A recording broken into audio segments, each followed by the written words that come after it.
You're watching the MAC on ESPN. A couple of finales here tonight at Bowling Green as Eddie George leads his Falcons in the Doak Perry Stadium for the final time this season in what has been an injury-plagued first year for the Heisman-winning coach. For Akron, it's the end of the road. Can the Zips bounce back from a wagon wheel overtime loss last week in their season finale tonight?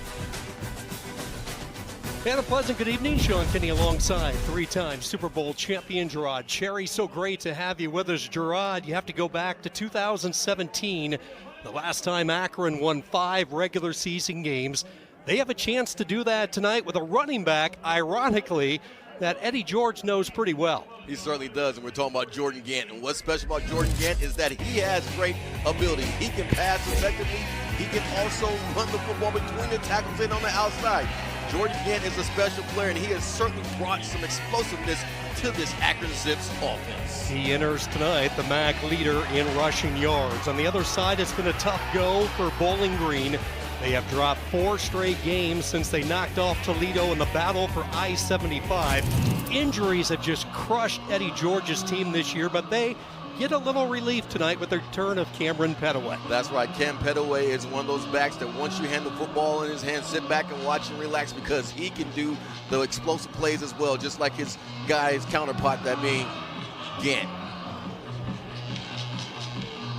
Year 4 for Joe Moorhead, who has this program on the right trajectory. Trying to win 5 games for the first time since 2017. One of the best offensive minds in college football. The Heisman winner from Ohio State is in a location where he scored his first collegiate touchdown. Now running Bowling Green, Eddie George, year number 1, dedicated to getting this program turned around.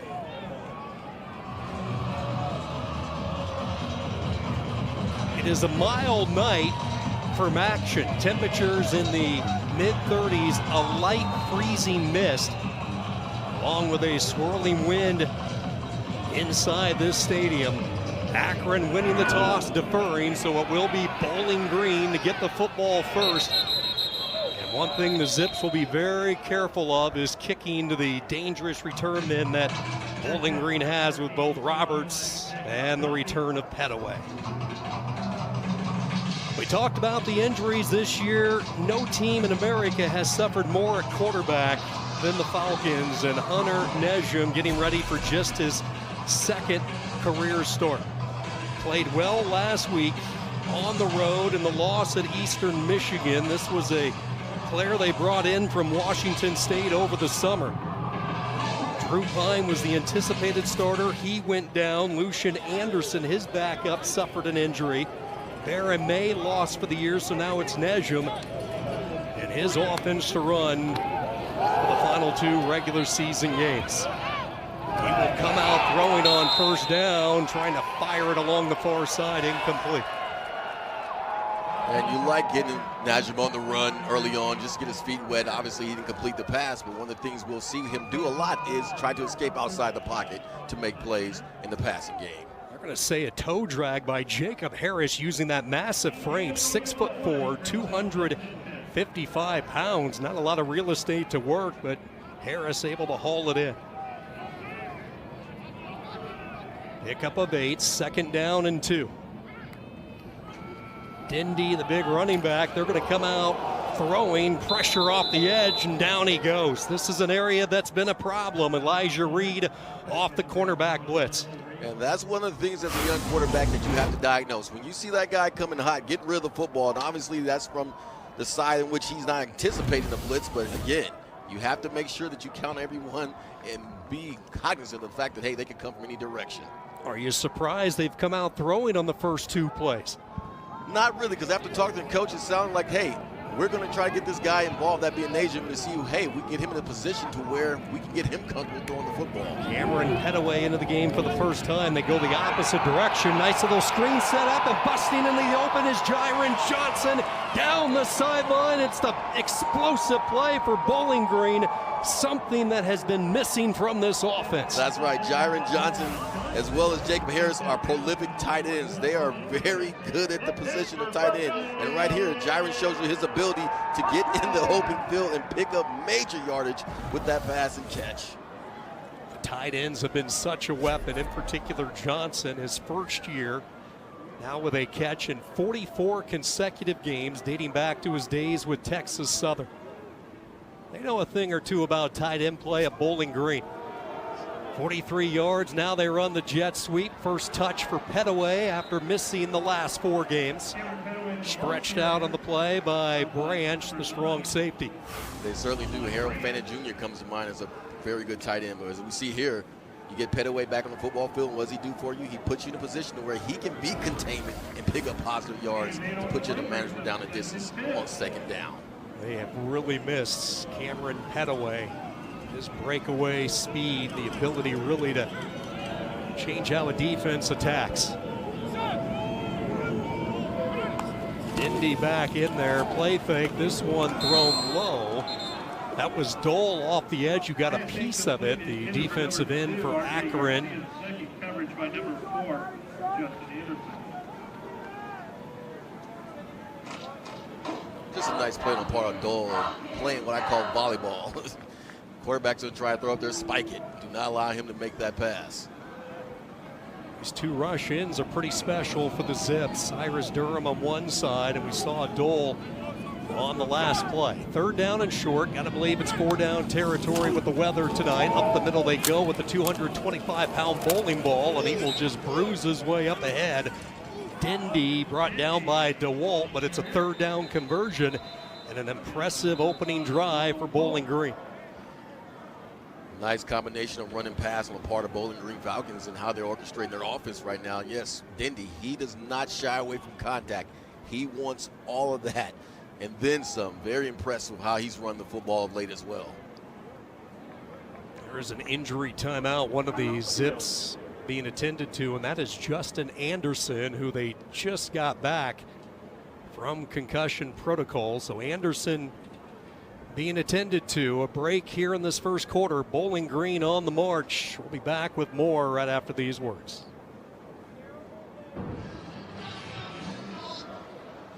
Joe Moorhead has certainly seen his share of injuries over the past few weeks in his secondary. And for the second time, Justin Anderson knocked out of a game. Anderson, a few moments ago, not a good sight, Gerard, being carried off into the medical tent. No, it certainly is not a good sight. We hope that he has a speedy recovery and he's all right. Right now, that doesn't look too good for Jordan. It's a key part of the back end of this defense as Bowling Green sticks with the hot hand. Dendy over the left side, and Dendy takes it up to the 16-yard line, a gain of 7, brought down by Johnson and Spriggs.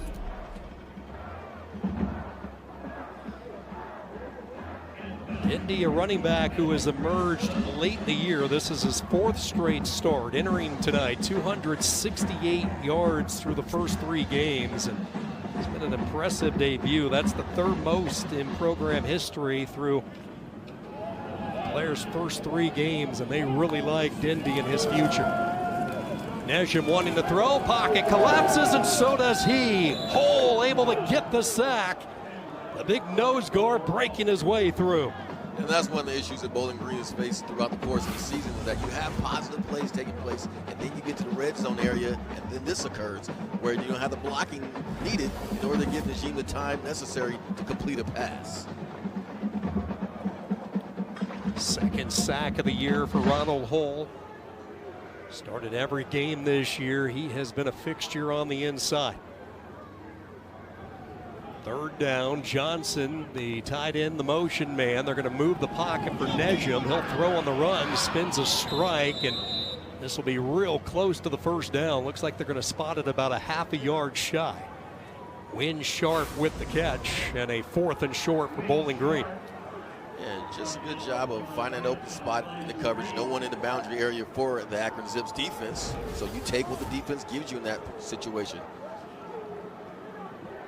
Eddie George, offensive coordinator. Greg Nosow will keep the offense out there. 4th and short. They bring everybody in, 13 personnel for the Falcons. They will go up the middle into the pile. It's Dendy and a first down. He does not go down off initial contact. He is a load when he has the leather. That's right, and that is the sign of a really good running back when you have the ability to take on contact, to keep moving forward, to pick up positive yards. And Denny has been doing this for the past few games. Just a good job of sustaining the blows and saying, you know what, you're not going to slow me down. I'm going to pick up the positive yards necessary to get that first down. This is such an experienced offensive line. 5 seniors across the board. Eddie George has to love this opening drive tonight. Final home game of the year for Bowling Green. Trying to scoot it to the edge is Dendy, and he is lassoed down, grabbed around the legs by Gage Summers. Sean, I think anytime Eddie George sees the football being run, he's happy. Especially in the A-gap. Especially in the A-gap, because he wants to control the A-gap. Games are still won and lost in the trenches. This is a running back room that has a lot of options for George, a lot of guys who can do different things, but he clearly has settled on Dendy the last few weeks. 2nd down and 9. Nejum's going to put some air on it, looking for Johnson, but good coverage. DeWalt had him every step of the way. And when the weather turns for the worse, in my opinion, when it gets cold like this, you want that power bruising back, because as a defender, you really don't want to hit anyone in this situation. So you have a guy who's going to initiate contact that just wears you down throughout the course of the game, and Dendy certainly fits that billing. He is one of those guys, you move deep into a cold night like tonight, you don't want a lot of them come the 3rd or 4th quarter. Head away to the right of Nejum on 3rd down. Nejum looking over the middle, fires it, incomplete. He was looking for Allen Middleton. That time it was Elijah Reed, and Bowling Green will send out the Groza semifinalist Jackson Cleather for a little bit more than a chip shot. All right, the timing and the protection were all there. Just the receivers have to do a better job of getting separation in that secondary and take advantage of that opportunity. Because certainly the offensive line helped this end of the bargain. Earlier today, Cleather named a semifinalist for the Groza Award, one of 20 kickers recognized this year. More than a chip shot, center of the field, 28 yards for Cleather, 15 of 17 this year, and it is up and it is good.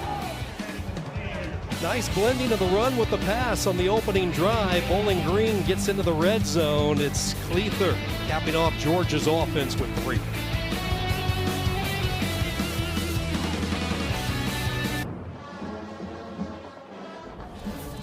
With a 28-yard field goal. He knows a thing or two about field goals this year, and for 20 years All-State has celebrated every field goal and extra point made at participating universities by donating to the university's athletic scholarship fund, supporting all student athletes. A big thank you to All-State.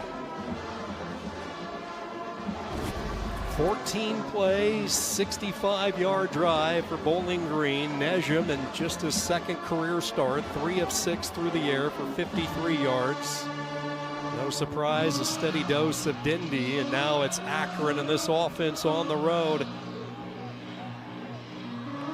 Ready to respond as they get ready to touch the ball for the first time. And Girard, a zip offense that certainly appears to be peaking toward the tail end of the season. Exactly. They do a nice job of mixing the run and the pass when you have Gant as the running back, and then the receivers certainly show up. And keep your eye on number 2, Marcel Williams, when they do hit the football field, because he went over 200 yards last week. From the 5-yard line, taking it out past the 20 and then shouldered up ahead to the 27. It's Brandon Hills, who has been close on a couple of occasions of breaking one this year. Good-looking youngster, and here comes Ben Finley. What a journey it has been for the 5th-year senior playing his final game of his career tonight. Started his career in Raleigh, spent 3 years for North Carolina State, then went to the West Coast, a year at Cal Berkeley, and now year 2 at Akron, and he's really blossoming in Moorhead's system. Certainly is, and I don't want to jinx the young man, but watch the arm talent, folks. He has a cannon for an arm. He makes the routine of all passes in which he can throw that deep out like anyone else. Rayback, the tight end, in motion. He will pull it back and throw the slant, and it is Marcel Williams with the catch. Up to the 41, a gain of 14. Williams coming off a career game against Kent State. They just had no answer for him. 14 catches, 206 yards last week. It's like Coach Moorhead and company picks a receiver they're going to feature, and last week it was certainly Williams. The previous play of a completed catch is under review. So they're going to take another look upstairs to see if indeed Williams made the catch. Our MAC crew tonight, headlined by our referee Mac Patkowski. Upstairs, our replay official Keith Zerbel. So Gerard, you look at Finley and the trajectory of his career, spot starter for a season at NC State, started a couple of games at Cal, but really taking a hold of Joe Moorhead's offense in his final year of eligibility. Right, it's one of those situations where you have the, as you see the pass right here, that looks like a catch to me. The question is, did he control it once he hit the ground? See right here from this angle. Yeah, it does come loose right there, so he may not get credit for that catch. But back to Finley, Sean, it's one of those deals where just the right person in your ear telling you what you need to hear from a confidence standpoint and really help you understand and ascertain how to play the game at another level. And that's really what's taking place, I believe, for Finley under Joe Moorhead. Moorhead has coached a lot of good quarterbacks throughout his 3+ decades along the sideline.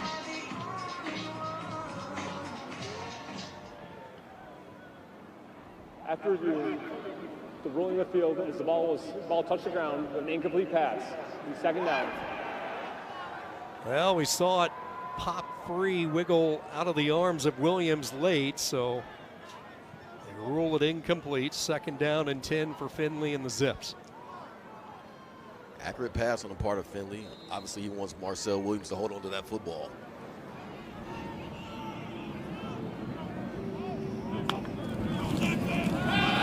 Finley's going to come out throwing near side. Cushion given. This time Williams reels it in close to the sticks. He picks up 12. They mark it at the 40 and a first down. And Sean, anytime you see a QB on the collegiate ranks able to throw that deep out, that tells me he has a shot at the next level. We were talking beforehand to Joe Moorhead earlier over the weekend. He said this guy is going to get some looks, no doubt about it, with his arm strength. He has been a gunslinger the last couple of years. Really can make every throw in the book.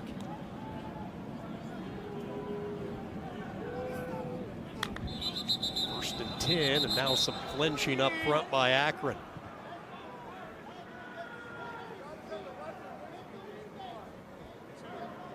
False start. Offense, number 72.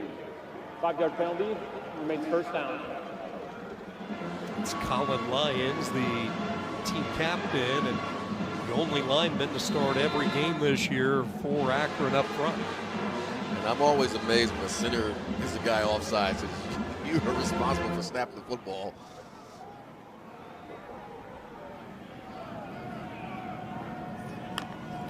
First and 15 after the penalty. Finley wanted to check down. Now he's going to take off and run. This is a part of the game he doesn't do a lot of, but he's dangerous when he chooses to, just like this. And he will not go down all the way to the Bowling Green 25-yard line. Ben Finley, 50 yards. And Ben Finley showing you another reason why he has an opportunity on the next level. Okay, you're looking down the football field, nothing there. You don't lose your composure, but you take off running, showing that you have dual threat capability as well. Great pickup on the part of Ben Finley. Deceptive speed by Finley as he ran by the linebacking core and Andrew Hines. 50 yards for Finley, and now they will hand the ball off, and a gang of Falcons waiting. Loss of 2 on the play. Hines was the first one to greet him. A gang of flock is going to take that type of commitment on the part of the defense to slow down the running backs for the Zips, because one thing about Gant we know is that he can make the first guy miss, so you certainly better have other guys on the spot to slow him down.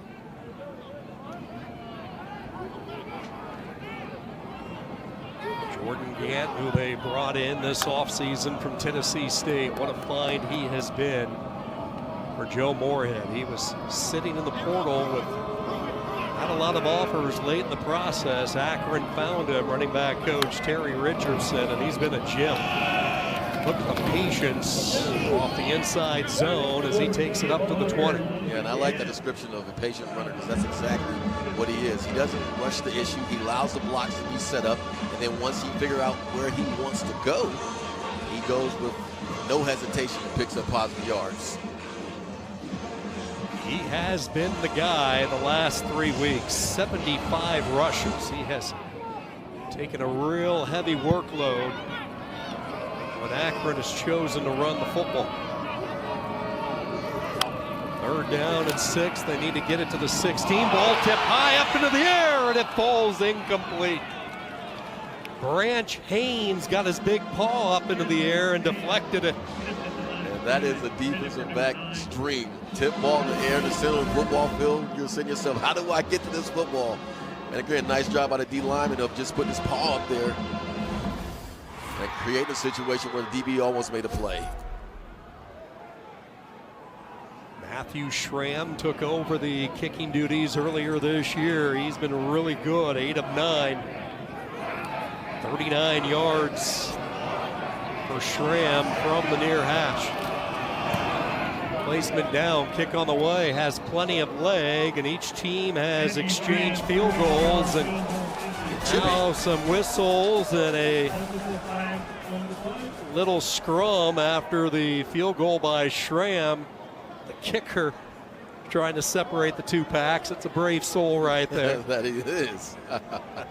He's definitely in his weight class. You have linemen like that, but guys, you have to be smart. After play, unsportsmanlike conduct on the kicking team, number 57. The 15-yard penalty will be added on the kickoff. Timeout on the field. Delvin Morris getting a little too physical after the field goal. Moorhead will take the 3. Each team with points on their opening drive.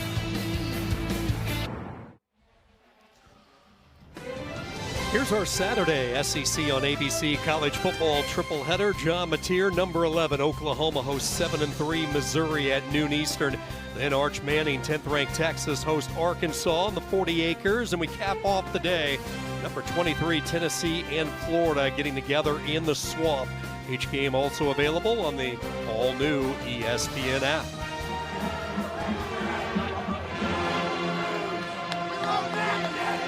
Midweek action on a chilly night from Bowling Green, Ohio. Blackout night. They were giving the first 1,000 students some big, nice, and toasty warm black blankets. With wool lining, I hope. I think they were meant to be worn with a shirt, though. Exactly. Kick out of bounds. The kicking team, number 99. Ball placed it, 50-yard line. First down. Oh, that is the Petaway Roberts effect as Akron continues to do their best to avoid allowing one of those two explosive players to touch the football. Impressive opening drive for Hunter Nejum, who came out throwing 14 plays, 65 yards, and a trip into the red zone gets them 3. Right, and nothing about the way in which Najim was playing makes you think that, hey, this guy was fourth on the depth chart and how he orchestrated the offense. In great command, and very impressed so far with his ability to orchestrate the Falcons' offensive structure. Lane Cleaver, the H-back left, pistol look, and they will hand the ball off. This is Dindy, change of direction into the second wave. Dindy to the 33, 17 yards before Elijah Reed brought him down. Kilfoyle and Paps, the two veterans on the right side. Well, if Austin Dindy keeps on running like this, you may not want to pass the ball because that level of patience that he shows right there, and then the ability once he sees the opening to get through there to pick up positive yards has been very impressive so far tonight, particularly on that play. Talked about it earlier. This is such an experienced offensive line. They've been banged up at times this year. First down, Dindy to the left side. Looked like he lost his footing. DeWalt in the vicinity as Dindy is snowed under at the 30.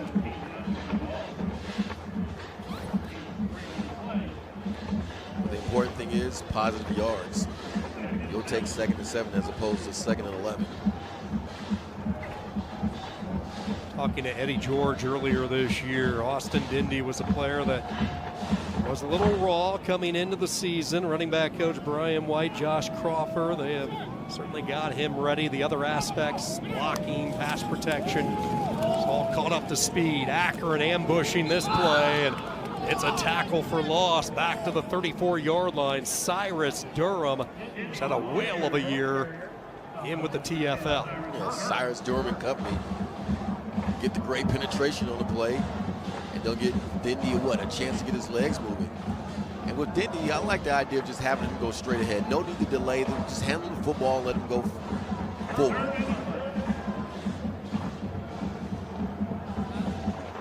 Durham in his first year at Akron, started out at Arizona, went the junior college route. He's been another really good addition for Tim Tibesar in this defense. Nejum with happy feet that time, and this throw sails incomplete. Pressure on the play by Durham. Now they will send out the strong-footed Jackson Cleather for a long field goal in this first quarter. And not what Nejum wanted on that particular drive. And the happy feet description is apropos. That you want to stay stationary in pocket, get your feet set, and then try to deliver a pass. 52 yards for Cleather, one of 4 FBS kickers this year with 5 or more field goals from 49 and beyond. He has a career long of 56 back in week 1. This one, though, will not have enough leg, but they ran into the kicker and flags are down. Cleather got banged into by DeWalt. And we'll see if it's running or roughing the kicker here. Big call coming up.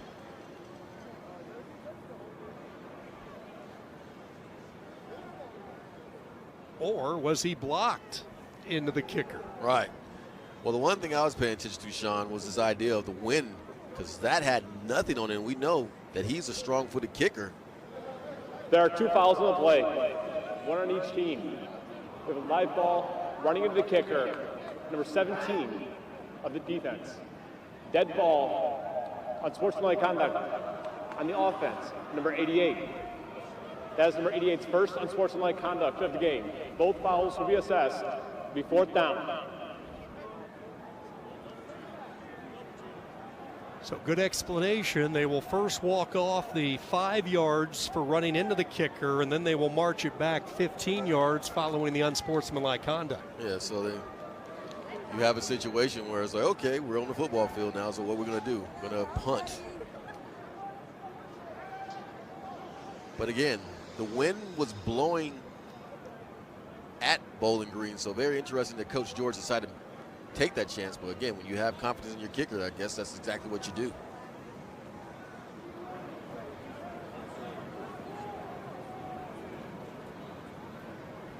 Might actually be a break for Bowling Green after the missed field goal if John Henderson can do his job and pin Akron deep.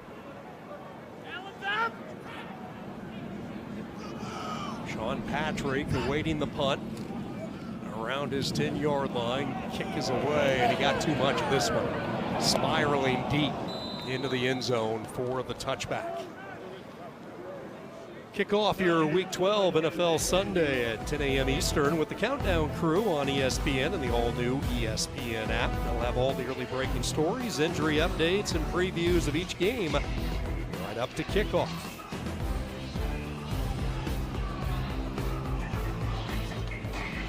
And a missed opportunity right there, because we're in the midst of what we call a field position football game.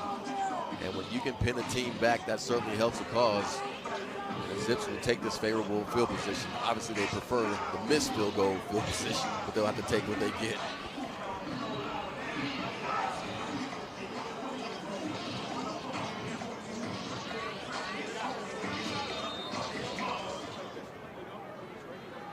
Second offensive series in this opening quarter for Finley.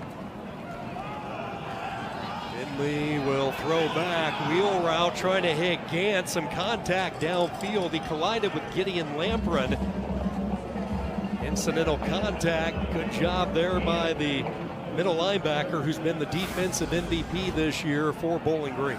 Yeah, and I appreciate the play call. Say you're going to isolate Gant against Lampert. And again, Gant does more of the harm than Lampert does. So I know they're not going to call offensive pass interference, but you couldn't make a call for it.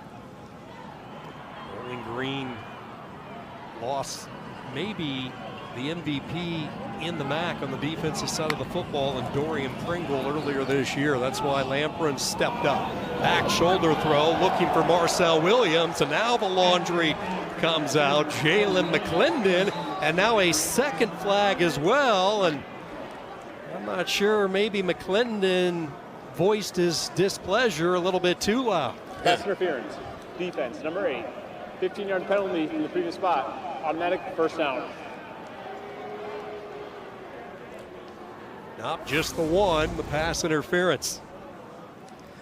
Now this they're going to call. You cannot grab the receiver in open field. They're hoping as a defensive back that you do that and give them a reason to throw those yellow flags on the football field. And Williams does a really nice job of selling it as well.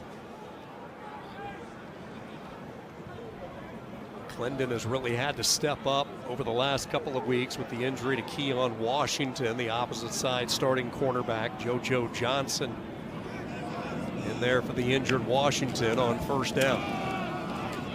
Read option and not a real clean exchange between Finley and Gant. No, it was not. And the Falcons got the memo. Do not allow Jordy Gant to get started. And obviously the time is thrown off and Finley saves it with his knee, and that gives the defenders just enough time to corral Jordan Gant, a very dangerous runner. Second down, wide open, streaking downfield, and a rare miss by Ben Finley. Israel Polk had gotten behind the secondary, and Finley undershot him. Yeah, and a rare drop by Israel Polk as well, but if he's able to throw it to him in stride, we're probably looking at 6 points. You see Finley set up, not really under duress, but you have to catch that, though, if you're also Polk. That hit your hands. You are a D1 athlete for a reason. Missed opportunity again. Polk very quietly has had a good season, leading this team 7 touchdown catches. Third down, pressure up the middle by Lampron, and he's going to get to Finley. Ball pops free. Let's see who gets it. It's still loose, picked up by Bowling Green. And the Falcons get the game's first turnover. And one of the things that we talked about with Ben Finley is ball security. We praise him for his arm talent, his ability to run, but you have to protect the football. And right there, he did not do a good enough job once he realized that he was going to get sacked. And Lampert just beats Gant's block. You have to do a better job if you're Jordan Gant of protecting your quarterback, but more importantly for Finley, ball security. Now, there may be a chance that Akron can reclaim this football. Result of the play is a fumble recovered by the defense. Now, after the play, unsportsmanlike conduct, defense, number 23. That 15-yard penalty will be assessed from the recovery spot. Be first down, Bowling Green. We'll see if they take another look at this upstairs to see if Finley's leg, his knee was down. So as expected, they will go up and take another look. Lampron with the sack. Bradley scooped it up after it was bouncing around, and now they go upstairs to see if indeed it is a strip sack for Gideon Lampron. Right, the question is the tush on the ground? And it appears to be the case unless the arm of Lampron is preventing him from hitting the ground, but that looks like he's down to me. Then the ball pops out. That clearly looks like his left leg, his left knee, left shin. Shin is down. Yep.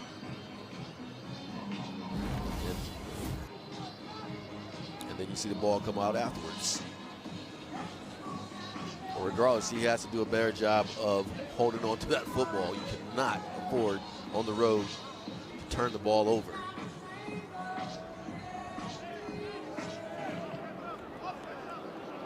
After review, prior to the ball coming out, the quarterback's knee was touching the ground. Therefore, we have no fumble. The 15-yard penalty will be assessed from the 26-yard line. It'll be 1st and 10 Akron at the 41. You talk about a complete 180 of circumstances for the Akron Zips. Exactly. You go from a situation where you think you fumble the football and then tack on the fact that you have a penalty as well to give you more promising field position. So for the Zips, you get a second chance here, Finley and company. See if you can take advantage of it. So not only do they keep the ball, but they are also given a first down with the unsportsmanlike penalty. We've seen some chippiness both ways already. 3 unsportsmanlike calls in this first quarter.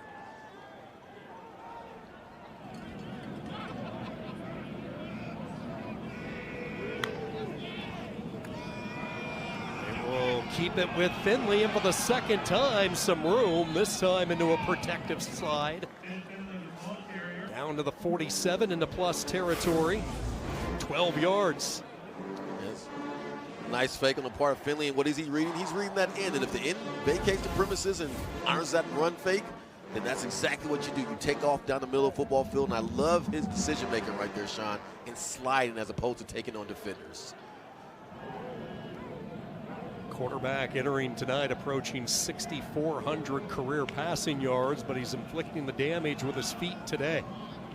Change of direction and then knifing his way through a little crevice is Gant. Let's start calling Gant Lil Le'Veon Bell. His running style is very familiar to Le'Veon Bell's. Very patient, and then once he's diagnosed where he wants to go, he does it very aggressively.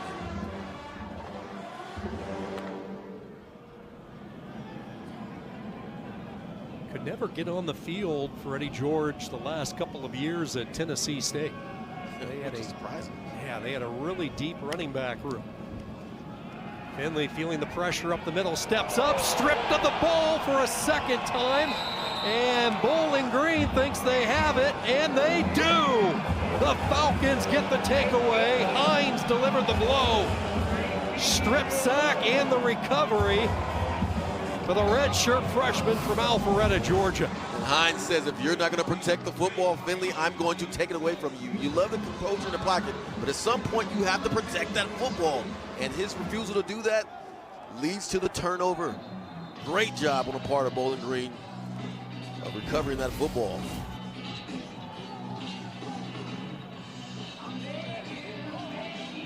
Hines started his career at Wake Forest. He was a 4-star coming out of high school for the Woodward Academy. When he's not causing chaos in the opponent's backfield, he's playing some sweet tunes. Excellent musician as one of his hobbies. Eddie George certainly likes that song. Now 1st and 10, change of possession. They'll fire downfield. And a diving catch is made at the 38, Jacob Harris. And now they're going to say incomplete.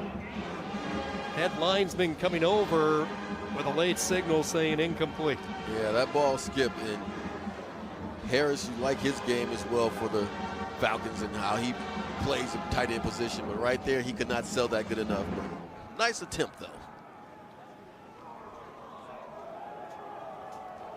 He's a legacy player, Jacob Harris. His father, Josh, was a successful quarterback at Bowling Green, one of the best the Falcons have seen in the long history of this program.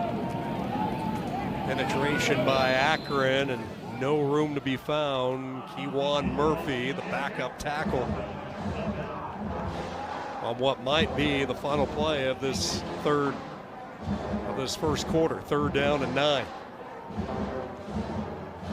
And we're seeing Bowling Green getting back to the running game. They've been so effective with it as this quarter comes to an end.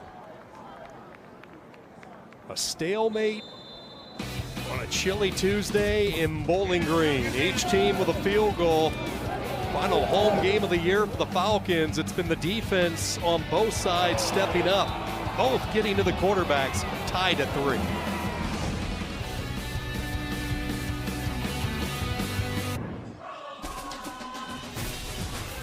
Midweek action on a chilly Tuesday from Bowling Green. that Kermit the Frog with a unicorn? Yeah, what type of monstrosity is that? A banana in the crowd, only midweek action.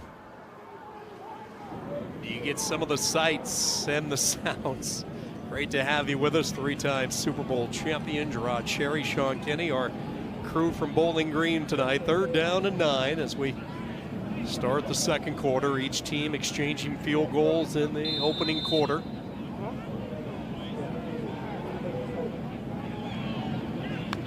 Hunter Nejum in just his 2nd career start, going to try to take off and run, and he does a nice job of it. 1st down, he had missiles all around him, felt the pressure, goes into the slide, but he moves the sticks. And Hunter's like, hey, if it works for Ben Finley, it can work for me.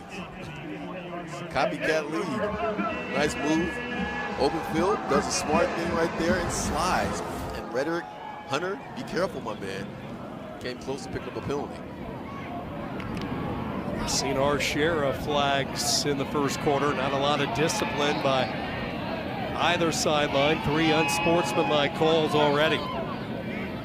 Chippy night for midweek action. 1st down from the Akron 40. Nejum gets rid of it quickly, and it's dropped. A rare drop by Jyron Johnson. Yeah, normally a very sure-handed tight end for this Falcons team. He's there. He does the quintessential thing, the reason why most receivers and tight ends drop it. He's trying to run before he catches a football. Tight end room was treated to one of the best last couple of years of Bowling Green with Harold Fannin, who has taken his act in the NFL, having a outstanding rookie year. They set up the screen, and there's blockers out in front. Dindy in open space, stiff arms, makes a move, takes it all away inside the 15, finally escorted out at the 12 by Summers. And Dindy's a redshirt freshman, but he's looking like a senior tonight, because that is just an excellent job of waiting for your blocks to set up. And we talk about being a patient runner. Okay, you get the ball in your hands, okay? Blocks it up, make that move in open field, take it down the field for more positive yards. Very impressive outing so far for one Dindy. They don't throw the ball his direction a lot, just his 3rd catch of the season, good for 28 yards. Pettaway in motion, and he will get the call up the middle, and the return of Cam Pettaway tonight, the redshirt freshman who was dynamite before the injury. Very explosive runner, and he brings that slash element to the table for this Falcons offense. And that once he's in open field, that 2nd, 3rd level, very hard to bring down. He was a big reason for the victory against Toledo and the battle for I-75, but then he was injured the very next week at Central Michigan, and he's been out ever since. He suited last week, but never got on the field. Right. Dindy on 2nd down, takes it to the 10. That's really been a story for Bowling Green. Boy, look at this. Some more jawing back and forth. Johnson tied up with Elijah Reed downfield. Are we watching Bowling Green versus Toledo and Akron versus Kent? Because these two are going after each other like they are hated rivals. 30-second meeting between these two teams. Bowling Green has the advantage, a series that dates back to 1941. Drew Pine forced to play the role of the spectator. 3rd down, Porter in the backfield toward the end zone, too tall, incomplete. Branch broke it up. I like the idea, though. Jacob Harris is 6'4". You have the size advantage right here. Just need to bring it down a little bit more because he couldn't elevate high enough as the ball goes through his hands. But it was a catchable pass. You see, there, you got to catch that. Make a play on the ball. Greg Nosal told us that they wanted to target Jacob Harris a little bit more tonight. Just for his athleticism, as you talked about, his ability to go up and snatch it. 28 yards for Cleather, and it is up and through. Another red zone trip, another 3 for Bowling Green. Falcons 6-3 here in the second.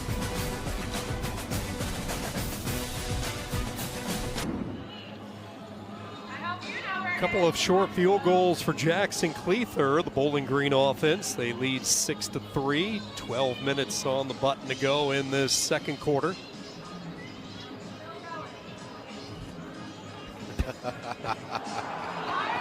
You know, that's not a bad idea. A little freezing mist. It's cold. Well, how's he see? That's what I want to know. Well, those eyes were spooky. I'll be seeing those eyes tonight in the hotel room at 2 a.m. waking up. Midweek action. No shirts required tonight. Yeah, they're tougher than me. Yeah, that jacket has not left you since we stepped foot. It won't. I might sleep in it. Come on, you're a New England player. It was colder in Foxborough, wasn't it? Well, I grew up in California. Could never get the California blood out.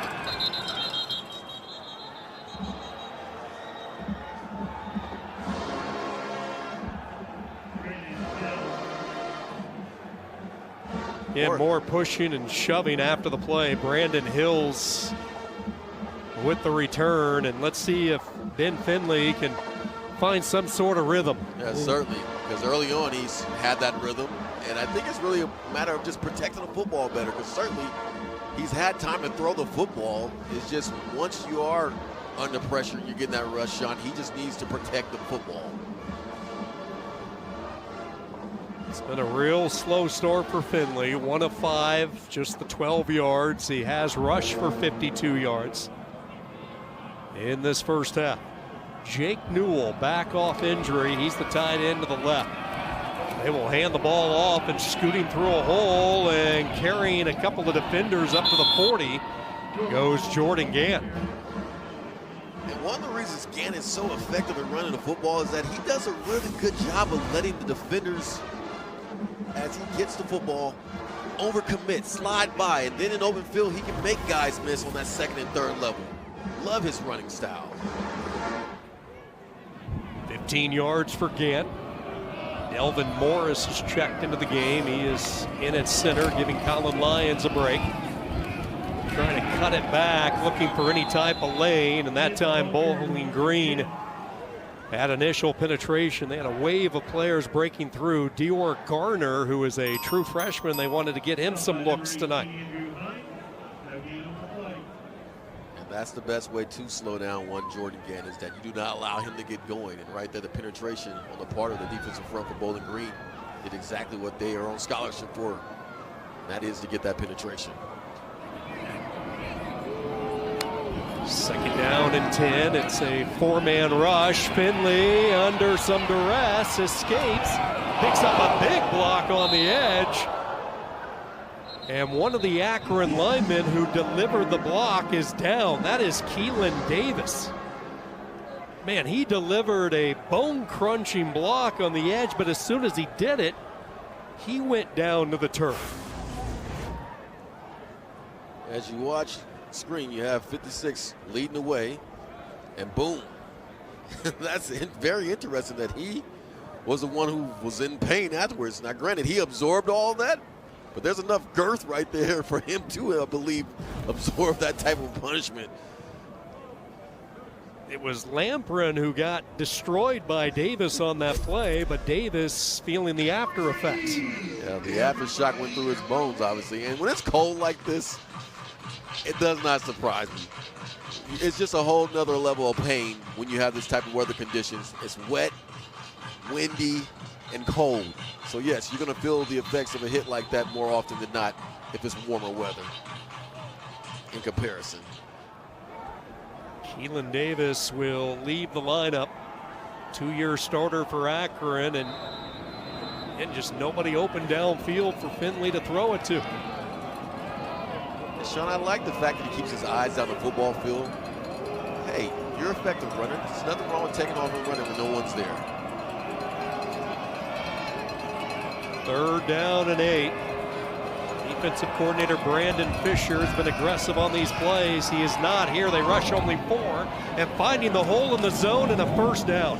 Akron really needed that. Making the catch, Kyan Mason, the tiny slot, up to the 41. It's a gain of 17. And one of the reasons why we keep on lauding Finley is because of the fact of his arm talent. He throws us in a tight window. Boom.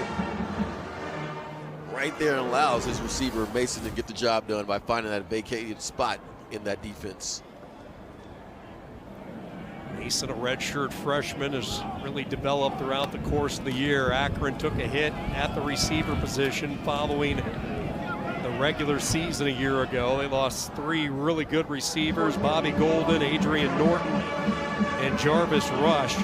So Finley needed some new weapons coming into this year, and he has certainly found a trio in Williams, Mason, and Polk. Right.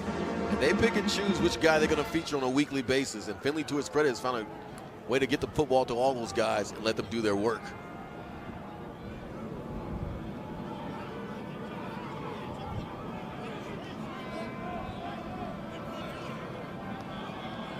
Israel Polk, the receiver near side. Krayback in motion. It's a play fake. Pressure right away, and they get to him. 3rd sack of the day, and it's Eddie George's son, Eric, blowing up the party. His 3rd sack of the year. And this is simply Eric George saying, I am going to beat you. You have no way to slow him down, and you're saying you missed Kalen Davis out there. That may have helped the cause, but that's a great job of getting up the football field, making one move, and bringing Finley down. A proud dad and a proud defensive coordinator in Brandon Fisher, who said he's going to let his guys and cut them loose tonight. A defense that had only 1 sack over the last 4 games. Finley again feeling the pressure, and he is twisted down. David Afogo this time. And Bowling Green breathing fire up on the defensive line. That's right. That front is getting after Finley and company. And that's what you want. Get their sideline fired up. It is a cold night. You'll take all the heat that you could possibly get, and they certainly brought it there. And they didn't rely on rushing and blitzes to do it. It was simply put the front of the Bowling Green Falcons getting the job done. Something that has really been missing over the 4-game losing skid, the ability to generate pressure and the ability to create turnovers. As this punt trickles into the end zone for the touchback. Man, Akron had players all around, but they could not corner it. Bowling Green defense setting the tone. They lead at 6-3.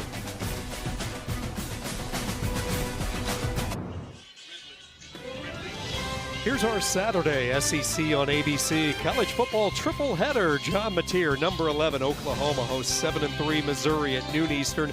Then Arch Manning, 10th ranked Texas, hosts Arkansas on the 40 acres. And we cap off the day, number 23, Tennessee and Florida in the Swamp. Each game also available on the all-new ESPN app. And Gerard, in just a few moments, we'll see the new college football rankings. We'll see who moves up and who drops out of the 12.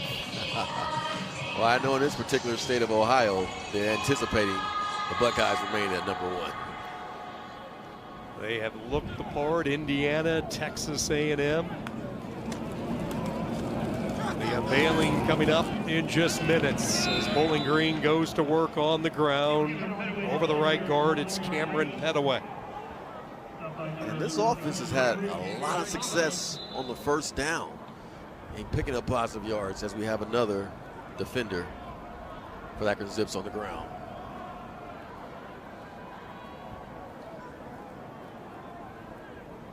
Take a look at what this offense has done so far in this first half. They started the game with a 14-play, 65-yard drive. Followed suit another 9-play drive and had to settle for a field goal on both occasions.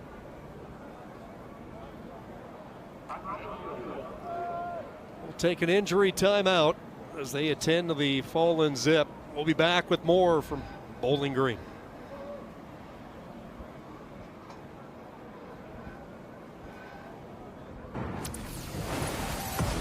Introducing Verts. Swipe for news and highlights. Now available on the ESPN app. Akron's secondary going to be tested tonight. They already lost Justin Anderson earlier in the game, and now it is Roderick Hunter, the redshirt freshman from Atlanta, who is shaken up and underneath the medical tent. Second down give is to Dindy. Elijah Reed brings him down. Check that. That's Petaway, the ball carrier.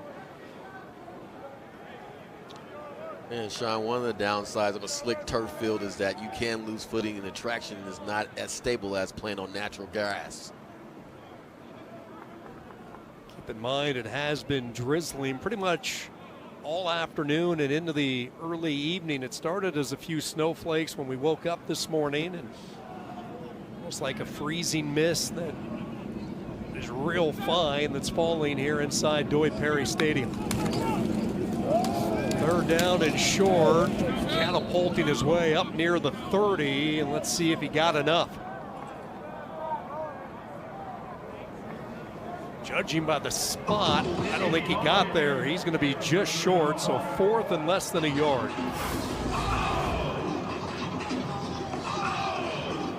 And this is Dindy trying to get those extra yards, but just not enough surge on the part of the offensive line to help the running back out. Got to get pushed, and they did not do that.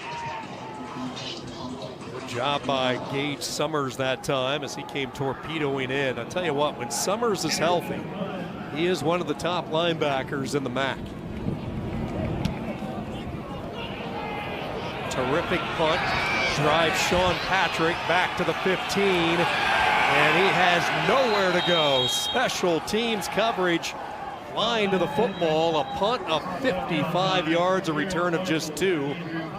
And Akron to start deep in their own end. And that's how you flip the football field. As I said, we're in the midst of a field position football game, and that's exactly what you need from your special teams unit, is to make sure that you put it on the other side so they have a much longer distance to go to try to score some points. But you even saw on that run right there, though, the slipping, the footing, all that. This is one of the worst conditions to play in because of the coldness and then the wetness along with that. It's almost like you're playing in, like you're a Slurpee. This is one of those games you're saying that will be won in the A-gap. Nothing fancy. Straight up smash mouth power football. Little slant caught. Kind of a hitch slant there, but then Polk had it ripped free, and it's scooped up by Bowling Green. A wall of blockers, it's Hines with it, and he's finally pushed out at the 3. JoJo Johnson got the hand in there, and Andrew Hines for the second time, Johnny on the spot. Yes, he is. And Israel Polk is normally a sure-handed receiver. Ball security, once again, is the issue for the Zips. And again, it goes back to the weather conditions. A lot of times when guys are playing these conditions, you don't focus on protecting the football. You're just saying, let me just get down. But right here, you're down on the ground. Was that right hand down, Gerard? That is the question. Was the right hand down? And I'm pretty sure Israel Pope is praying and hoping that they see it in that light. The ruling on the previous play of a catch and a fumble is under review. Let's see from this angle. Ah. It appears to be that the ball is still moving before he's actually down. So I can see this standing. Again, give Hines credit for being where he needs to be.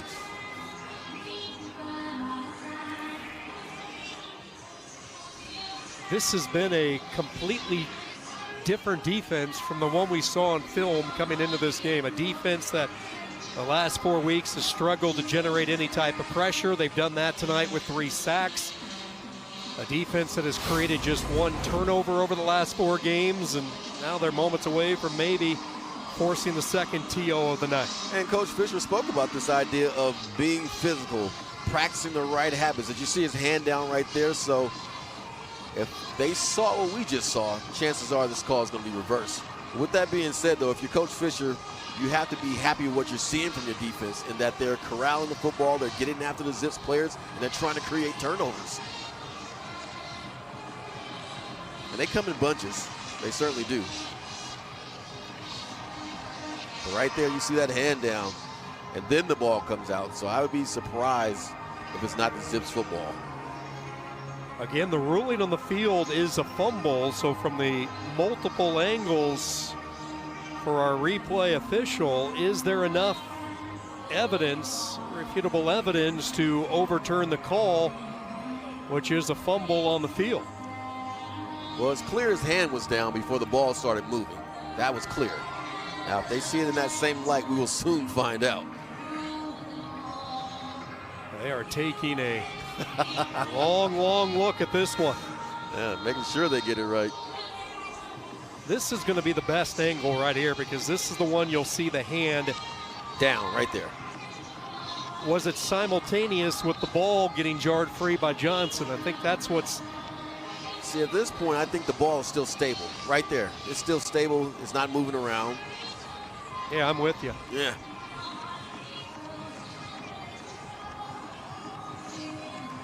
But soon find out.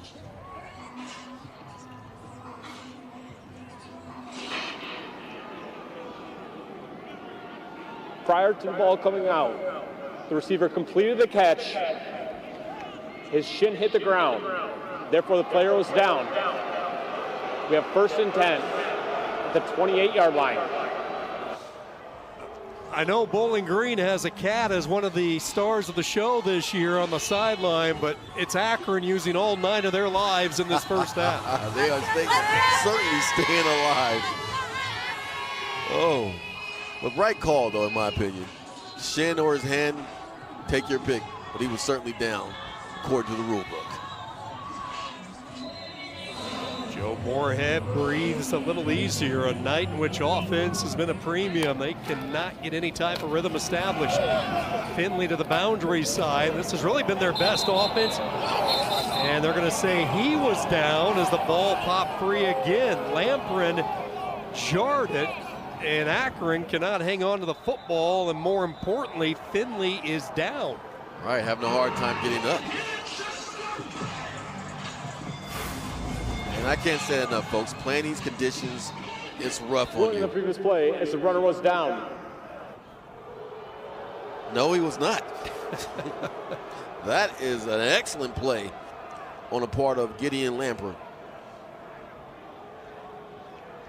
You see, that ball starts to come out before that knee's down. So they may want to review that one as well, but hopefully Finley's okay. Yeah, he took a shot right on the helmet. Finley very gingerly making his way to the sideline. JoJo Johnson recovered it. Akron offense still out on the field.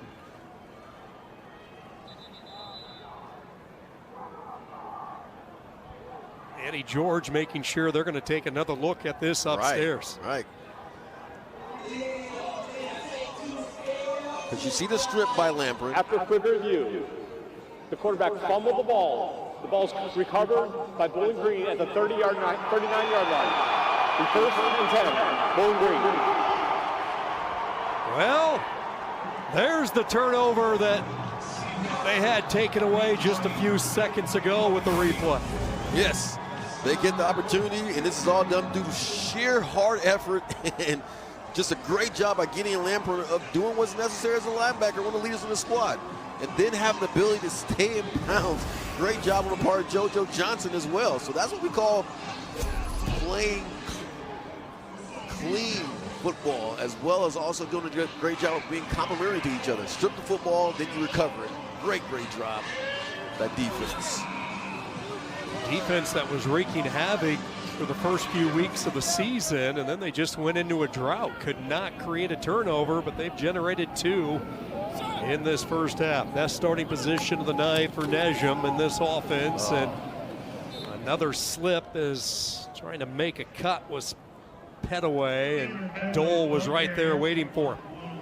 And at this point, I'm thinking straight ahead runs, nothing that's going to cause a guy to have to cut back in the backfield, because simply put, the footing's not there.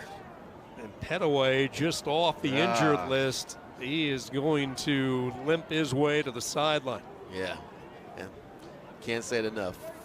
Field conditions matter, and right now you're looking at a very slick football field.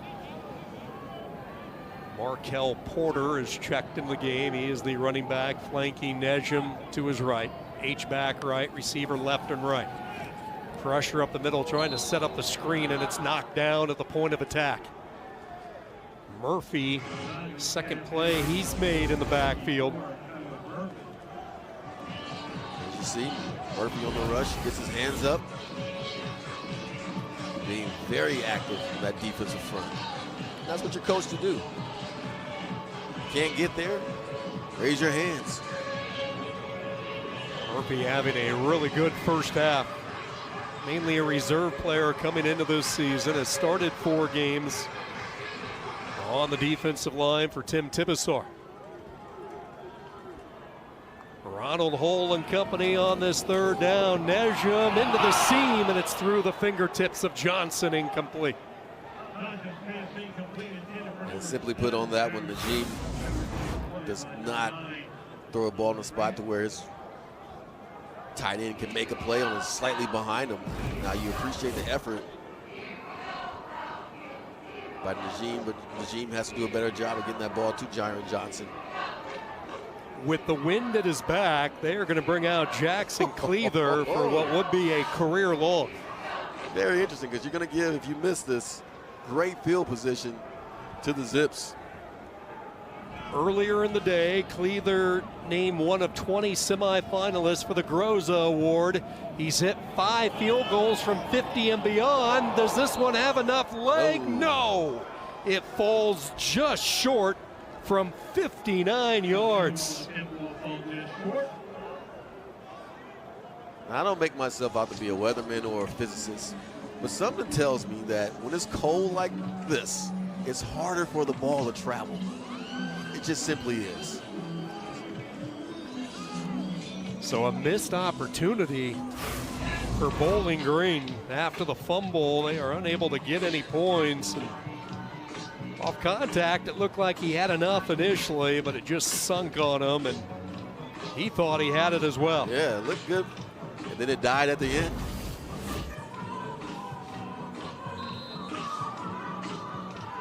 Ben Finley back out there after getting shaken up on the last play. Finley's going to come out throwing, lofts it downfield for Williams, comes back to the ball. Marcel Williams took it right away from the defender, JoJo Johnson. Who's slow to get up, and that's just a double move on the part of Williams and Finley connecting. Right here, the pump, throw it, little back shoulder action. And not bad position by JoJo Johnson. Is just, again, he did not locate the football, and Williams, to his credit, did.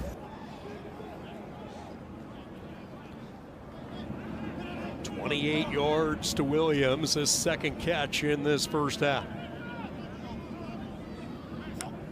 From the 31-yard line on the read option, and just pummeled right when he was given the football. There was no chance, and again, it's the true freshman, Dior Garner, from nearby Canton, Ohio, McKinley High School.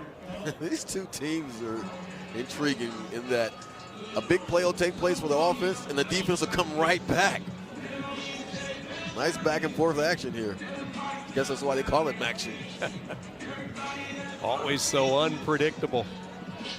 Yet an Akron offense about as hot as anybody in the MAC. A Bowling Green defense has had a tough time the last couple of weeks, and yet it's a defensive battle.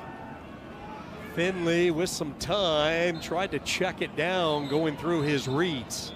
And what I really appreciate is the fact, Sean, that neither one of these teams have something to play for per se other than pride and the love of the game and what they're putting on display right now.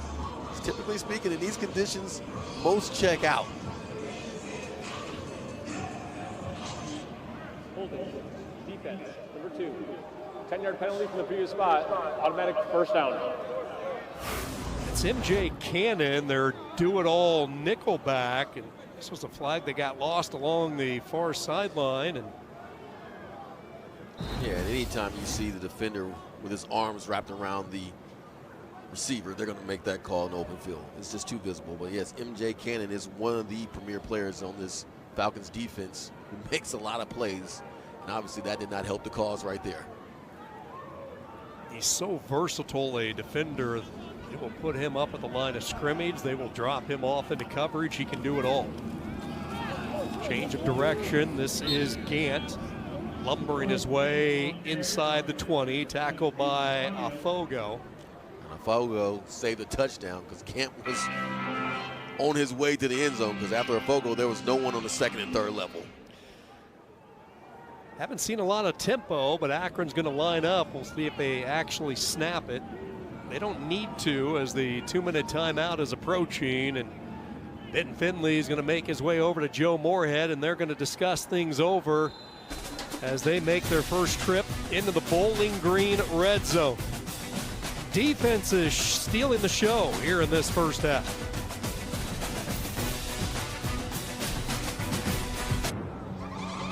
Bowling Green up 6-3 as we hit the 2-minute timeout. I feel their pain. You know how many Nerf guns I can never get to operate when I'm in a battle with my kids? Their guns always operate quite well while mine get jammed. The question is, do you make them clean them up afterwards? Absolutely. Because I find them everywhere. How does it get my shoe? Offense has been tough to come by, and a low throw here. Williams unable to dig it out. Finley in this first half, 4 of 9, 67 yards, and this is coming off a incredible performance, really his best performance of his 2 years at Akron, in which he torched Kent State for 424 yards. Yeah, he certainly did. And then you see Williams is shaken up as he went to the turf.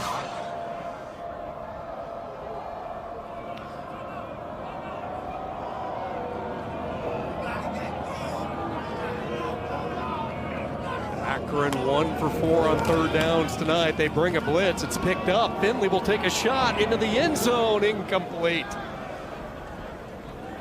Good job there by Cannon on the recovery. Gene Louis, the intended target. Yeah, and Louis was open for a moment there, but Cannon, to his credit, kept running with him. As you see, Louis outside. He's in front of Cannon, but you got to just, again, put that out in front of him. It appeared like they had a fade stop on him. But right there, you wish you just had the traditional fade throw, because he was certainly open. Finley wants that back, I'm sure. Schramm, who connected from 39 earlier, will try one, same part of the field from 37. Kick is on the way and into this swirling wind inside Doy Perry. He drills it.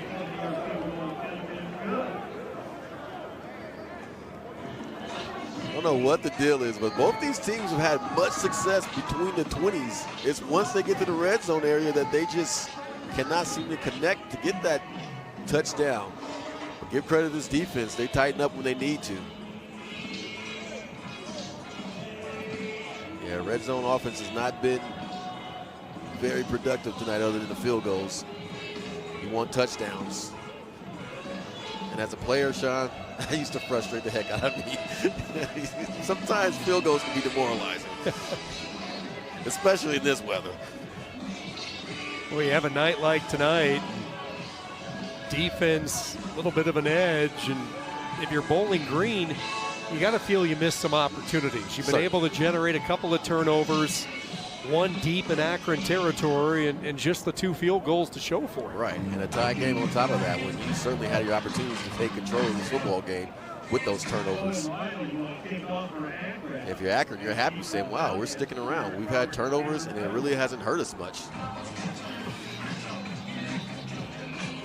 Keep in mind, it will be Akron to get the football first after deferring to start this game. So they will get the ball to begin the second half. Again, short kick picked up by one of the upbacks. This is the tight end, Eli Jakin Duffy. And let's see how aggressive Bowling Green plays it. They have all 3 timeouts, 1:41 to go. The wind at their back, and they have one of the top kickers in the country who was inches away from connecting from 59 yards a few moments ago. Yeah. You have an opportunity here, plenty of time on the clock to drive down the football field. Now, the issue's been for this offense, explosive plays. So who's going to be the guy that they designate and say, hey, help us get down this football field to help out your quarterback, Hunter Najee? I like a Jiron Johnson in these situations.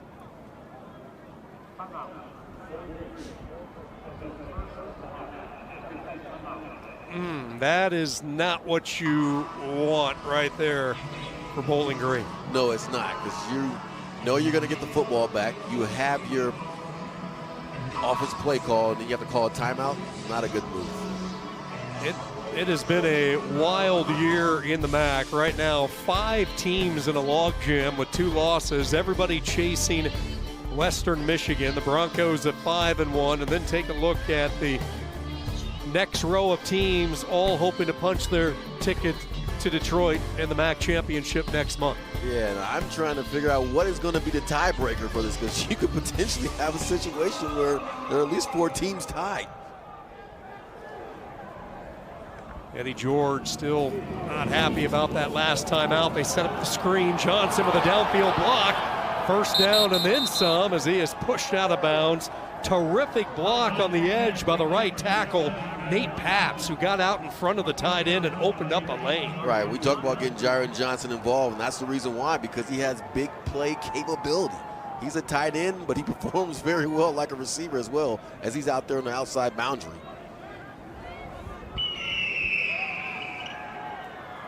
"22 yards on the quick screen to Johnson.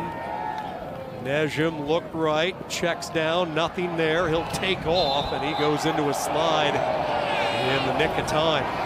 He was going to pay the price had he not went down. That was Gage Summers, little head hunting from the linebacker. Yeah, and you have to be careful with your Gage with that, because he was a step away from getting 15 yards.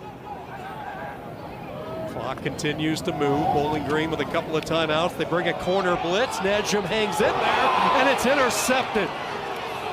Threw it into double coverage. Mekhi Flowers on the return, and Akron has their first takeaway of the night.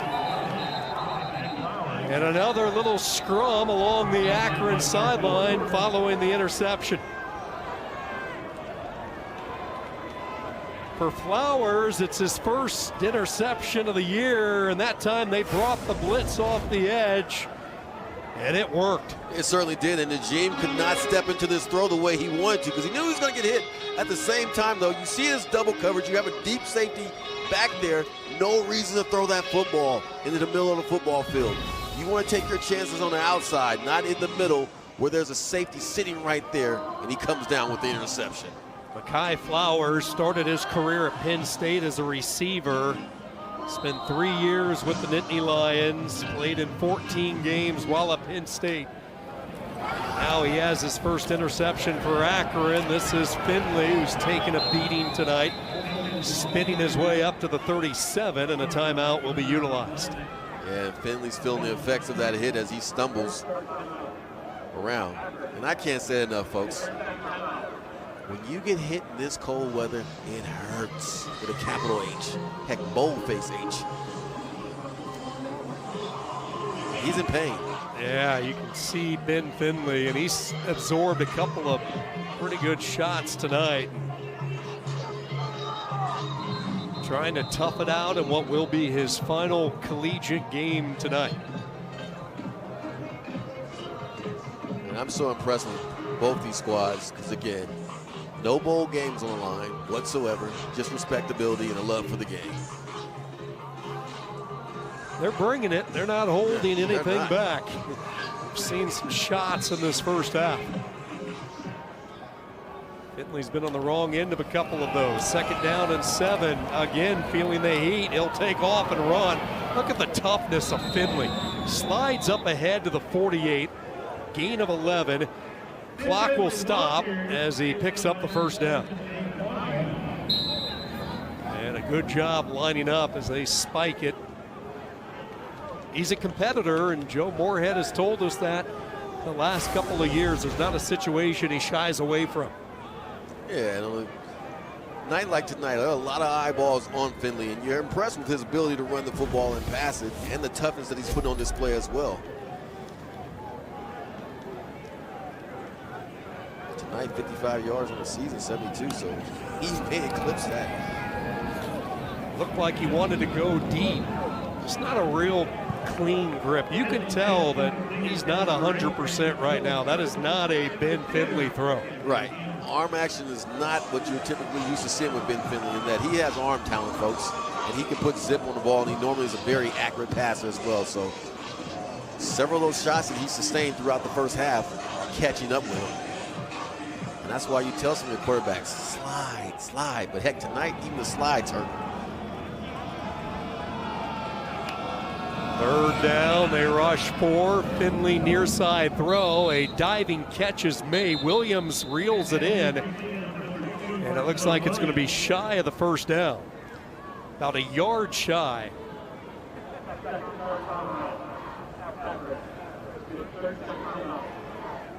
And Akron with 4th and short after the timeout. Don't forget, here's our Week 12 Monday Night Football matchup. Christian McCaffrey and the 49ers host Rico Dowdle and the Panthers. 8 Eastern, 5 Pacific on ESPN, ESPN Deportes, and the all-new ESPN app with Peyton and Eli over on ESPN2. Coverage kicks off with NFL Live at 3 Eastern, then Scott Van Pelt and the Monday Night Countdown crew at 6 Eastern. San Fran and Carolina, Week 12 Monday Night Football. You know, that last throw, Sean, a healthy Ben Finley, the receiver standing up, not slide to the ground for that. Yeah, we have seen him make that long throw so many times throughout the course of the year. Fighting through some pain, they're going to throw on 4th and 1 and just cutting off the route right in front of the marker and a first down. Marcel Williams developing into the go-to guy for Ben Finley.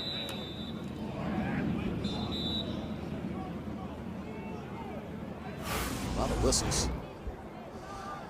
And what I love about what Williams does right here is that he's beyond the sticks. So many times you'll see guys not be beyond the sticks on these type of plays, but obviously that's a smart decision on his part to pick up that first down.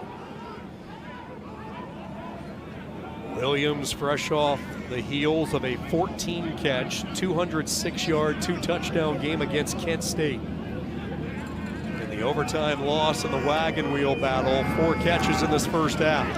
Finley dodges a couple of defenders, throws, and it is intercepted. A diving pick by MJ Cannon.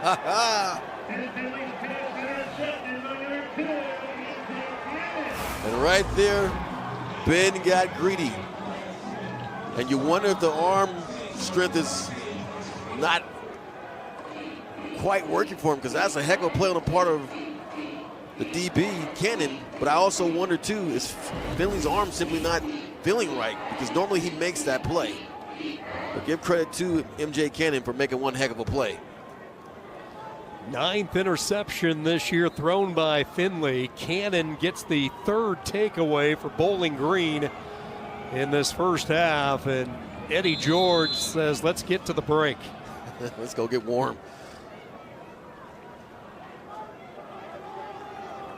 Yeah, keep an eye on Finley, because I'm wondering if that's just an issue simply put of him being sore from all the hits he sustained throughout that first half.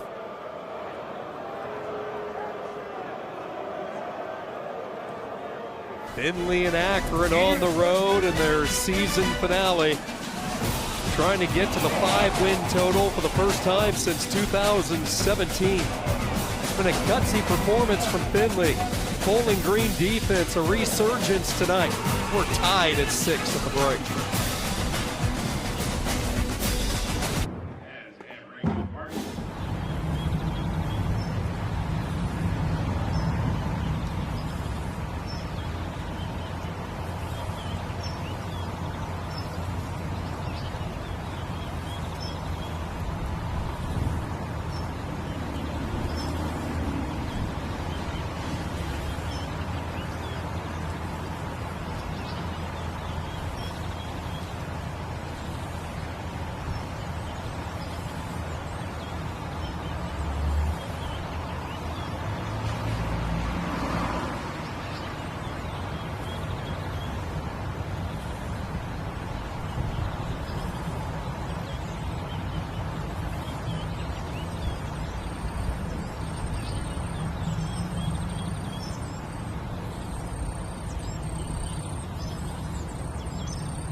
Hey, man, the Bowling Green comes away with the win tonight. You're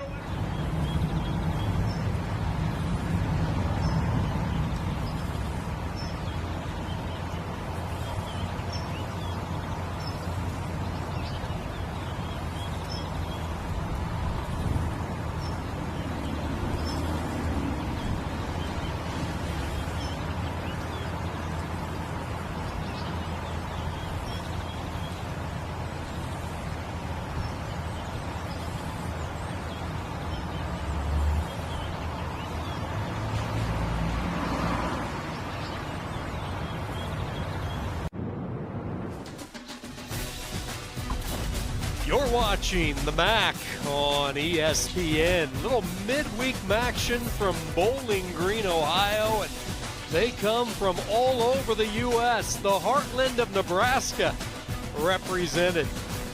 The Akron Zips tied at 6 with Bowling Green.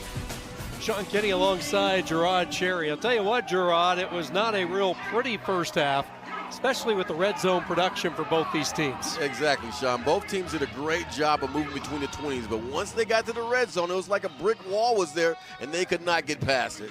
Bowling Green defense that was able to generate some turnovers in the first half. They forced 3 of them, but both teams had to settle for field goals like you talked about. Right, and we're in that what we call quintessential field position game. As you see, total yards, not that big of a differential, but the key part is turnovers, and the fact that Akron has not been able to generate more points off those turnovers as well. So again, with Bowling Green, they're doing a good job, as well as Akron, of playing defense in that red zone area. So they have to keep that up, and obviously one of these teams at some point is going to have to break this tie.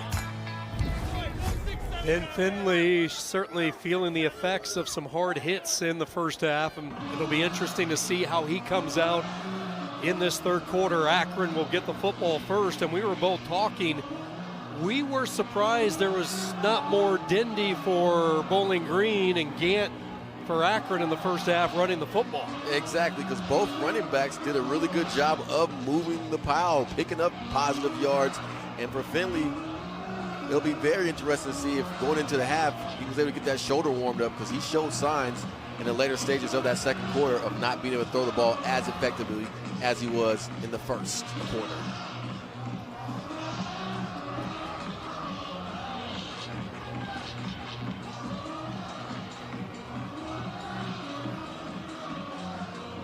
Some of the individual numbers in the first half. Ben Finley, 6 of 14, 79 yards. He was picked off late in the first half by M.J. Cannon. Finley running the football effective, 55 yards. Jordan Cant, just 9 carries for 31 yards as he closes in on a 1,000-yard season. Second half underway, a chilly night here in Bowling Green, and on the return, hop skipping through a little bit of a hole out past the 40 and taking it on to the Bowling Green side to the 45-yard line.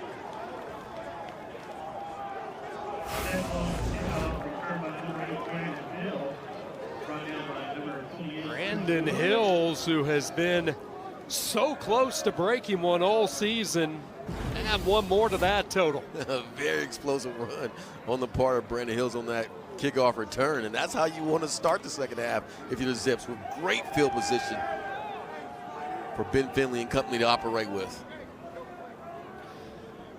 Let's see if they get a steady dose to number 22, Jordan Gant. Nope, they're going to come out throwing, and the ball is knocked down at the line of scrimmage. That is the second time in this game that one of the interior tackles, I believe Evan Branch Haynes, able to get a hand on it. Some of these coaches just can't help themselves. The love of the passing game, it just amazes me. We have frigid weather out there. You got a running attack that's been working, and the first thing you have to do is pass. Marcel Williams back in the game. We saw him leave late in the first half. He has been Finley's go-to guy. Second down, Finley on that long wide throw, dangerous throw. Broken up by JoJo Johnson, and he was about a step away from taking it to the house. And that goes back to what I said earlier, Sean, and the idea that is Ben Finley's shoulder okay? his throwing motion, his mechanics, because normally that's a completed pass with him throwing the football. I understand the conditions can play a part, but give JoJo Johnson some credit as well, because that's a really nice breakup on his part.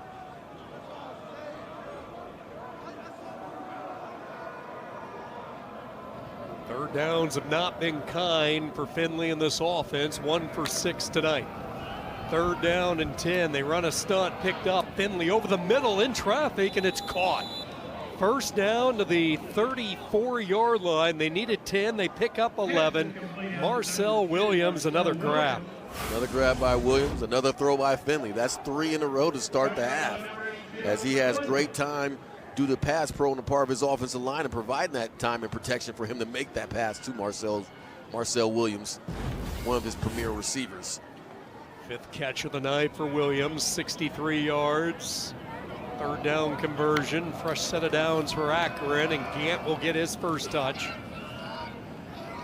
Jordan Gant entering tonight, closing in on a 1,000-yard season and an opportunity to do it against his old coach, Eddie George, who coached him for 3 years at Tennessee State. He joined that program as a walk-on, and we were talking with Eddie earlier in the week, and he said, obviously I did not use him the right way because he did not get on the field a lot for Tennessee State. It certainly is. Sean, I had a sense and feel from Eddie that he felt like a proud father. He really did. In watching Jordan perform and what he's done in the MAC. Second down, good pickup on the blitz by Gant that time, and the pass pro as the pass across the middle is dropped by Montero. As you see Gant in a Tennessee State uniform. Now, that ball placement could be a little bit better on that picture, but other than that, nice job in the uniform, nice pick. He was part of a program last year that qualified for the FCS playoffs under the guidance of Eddie George for the first time in program history. They lost to Montana out of Missoula in the opening round. Right, and Gant and other guys throughout college football are representation of how well they did at that program. Certainly so. Timeout taken by Akron. First start timeout. Akron. To the 30-second timeout. Pressure. Immediate timeout. Confusion, so Moorhead forced to burn an early timeout. Opening drive of this second half from Bowling Green.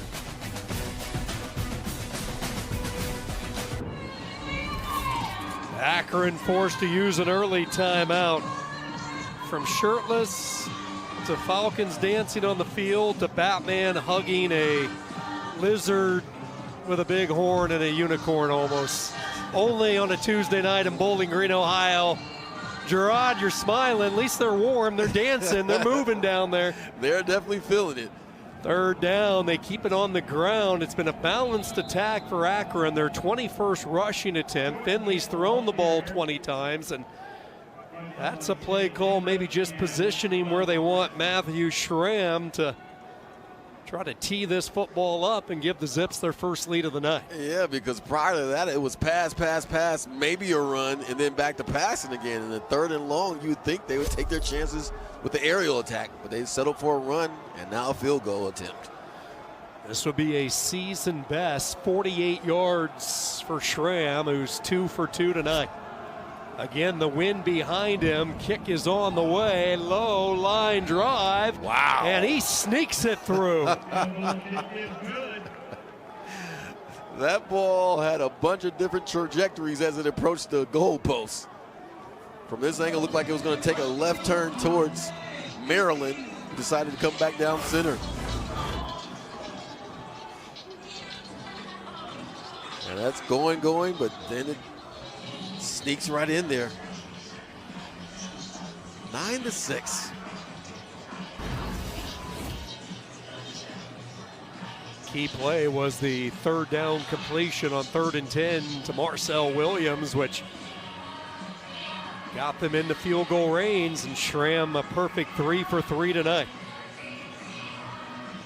Yeah, and coming into this game, with the weather conditions, you never know what you're going to get. But again, we have that old school, low-scoring, cold weather football game. They talk about being football weather. I never thought that should be considered football weather.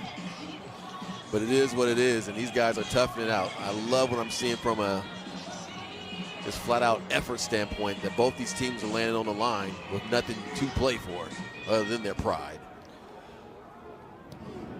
All set up by the Brandon Hills kick return. Now they move up one of their dangerous return men. First touch of the day for Robertson. He was a blink away from busting into the open.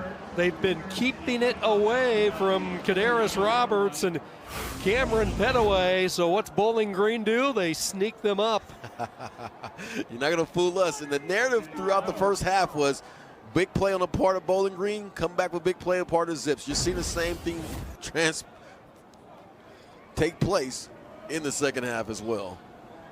The duo of Roberts and Petaway, the best in the MAC, coming in, averaging 29 yards per kick return.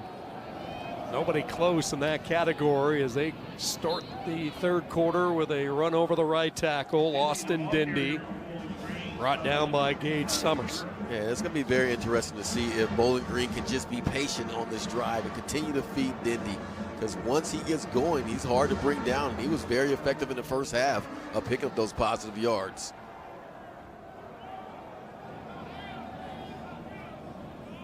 "11 carries, 45 yards for Dindy, making his fourth consecutive start. Second down, they give him the ball again, and filling the hole beautifully was Summers. Second straight tackle for Summers. Got to be smarter than that. Some post-whistle activity, which has been pretty prevalent tonight. And again, Elijah Reed, you have to keep your composure. No reason whatsoever to push the guy. There is no foul on the play. They're going to pick up the flag. They're going to give him a break because he certainly pushed him. I guess the referees are like, you know what? We've been here too long. And watch the top of your part of your screen. You'll see right here, a little pushing, and then boom. And normally they catch the last guy, and they decided not to. And he saw Elijah Reed push him. Maybe a little Shakespearean from Brennan Ridley as well on the receiving end of that push. Regardless, third down. Maybe Oscar Worthy. Third down, they flood it to the right side and too far out in front. Oh, Jean. Tried to sneak Petaway out of the backfield, but Mekhi Flowers came in and applied the heat. I think Nejum got rid of it a little bit premature. Yeah, and then he falls awkwardly, and the last thing they can afford to happen is for him. And maybe he's doing an acting job as well, but you cannot afford him to go out of the football game because they're down probably to their last quarterback. Sean Patrick awaiting the punt at his 10-yard line. High spiraling kick. Oh! And Patrick dropped it. He is the only Zip, all Falcons around him, and let's see, will this be the fourth turnover tonight for Akron?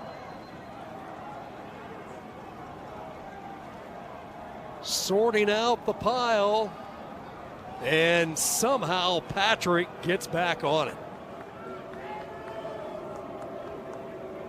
My goodness, dangerous territory for the Zips. And Patrick would not want to go off on the sideline had he not recovered this football. But again, you're not going anywhere. Look the ball completely in. Your shoulders are square, so from a technique standpoint, you're good there. But now just look it in. You're not going to run it. Yes, you're surrounded by a bunch of Falcons players, but the key part is make sure you look that ball in and not allow your eyes to deviate to somewhere else. Very fortunate he got that football back. An Akron team that is peaking at the end of the season. Joe Moorhead told us if they were playing like they have the past couple of weeks offensively, they would have had a couple of more wins this year. This ball is broken up, incomplete. Stripped away by Pascal as they try to get it to Williams. All right, and I agree with Coach Moorhead's assessment of the situation because whenever you have a situation, Sean, where your offense is clicking with the running game and the passing game and they're complementing each other, that keeps the defense off balance. It is hard to make play calls as the defensive coordinator when you don't know whether or not they're going to pass or run because they're doing such an effective job of doing both. Two receivers right, one left. Krayback, the H-back right. On the read option, this is Gant thrown backwards, and then he is chased down back at the 6-yard line. Kelly was the initial one to break it up along with Miles Bradley. And unlike this booth, they're turning up the heat on the football field for the Bowling Green Falcons defense. This is just what we call swarming to the ball carrier. But initially, get in there in the backfield. It's Bradley, who does a nice job of just slowing down Gant. And then the rest of the guys come along to finish it off. Bradley, the junior from Mansfield, Ohio, and then Pierre Kelly finished the job, and a safe, conservative call on 3rd and a mile. And they don't want to put the ball on the turf, which they have done frequently tonight. There is so much acting going on that football field right now with guys pretending like they got late hits and pushed around and everything else. A lot of theatrics, but a nice job again by the Bowling Green Falcons of creating a 3-and-out scenario. A chance to get great field position for the offense.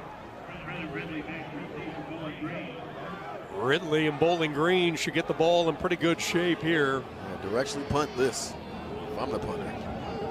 Wiley, 3 steps in the end zone, and it's the low bouncing kick.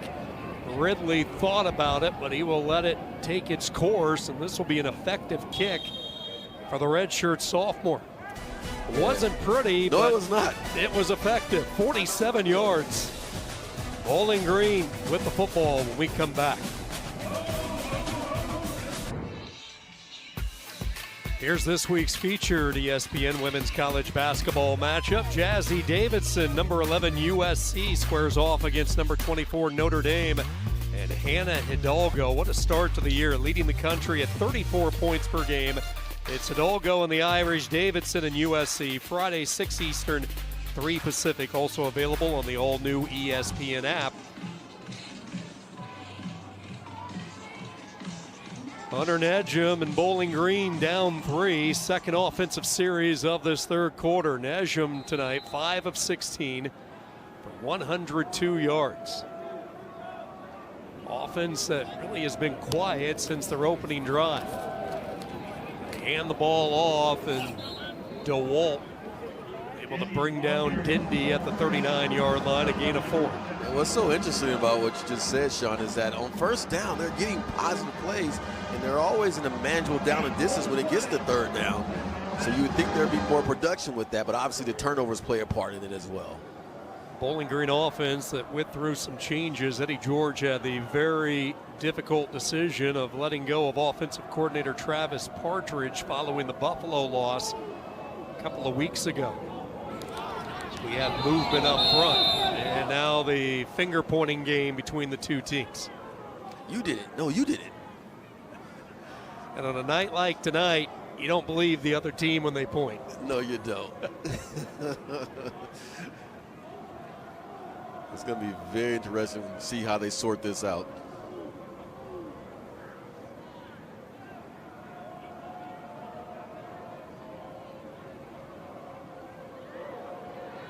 Offside on the defense, causing a reaction of an offensive lineman. 5-yard penalty, remains 2nd down. Now, in most places that's a penalty. You need to line up on the line of scrimmage, but hey, they're going to let that one go. Eddie George letting go of Travis Partridge, the offensive coordinator, who he brought with him from Tennessee State. Greg Nosal now taking over the OC duties. Nosal was one of the holdovers from Scott Leffler's staff before he went to the Eagles last year. As on 2nd down, the Falcons moved the sticks with Petaway. There's another one. I mean, you got guys flying around for the wrong reasons. I have never seen this much flopping in a football game before, ever. But back to your point, as far as new offensive coordinator, that's an adjustment period in its own right as well. These guys get used to him calling the offense. And so far, again, they've had some success running the football more so than passing. They will go to the ground with Petaway as he hops through a little bit of a hole. Some daylight opened up. Hit by DeMarco Johnson. Eddie George just thought it was a time with the schedule and the mini bye they had after Buffalo that he could come in with a fresh, clean slate. 4 quarterbacks that they have used, and he hit the reset, but it was not a clean slate of starting over, more of a clean slate of moving forward in the process. Right, and part of that is philosophy of controlling the A-gap, as Eddie's known for saying and wanting to do, and having a coordinator in coordination with you to help you facilitate that. Second down, bootleg to the right. Nejum rolling, running out of room, and nobody open downfield. They'll just shuck it away. Dole and Murphy applying the heat. And right there, Nejum had an opportunity on the first level to hit an open receiver, but tried to hold on to get more. And sometimes you simply have to take what the defense is giving you. And that's been one of the issues tonight, in that you don't need to be greedy. When that opportunity is there, it could be for a minimal game, but that's better than nothing. Both teams have struggled on third downs tonight. Bowling Green just 3 of 10 on the money down. It's not a heavy blitz team from Akron, and they won't here. They rush just 4. Nejum again rolling to that BG side, throws it away.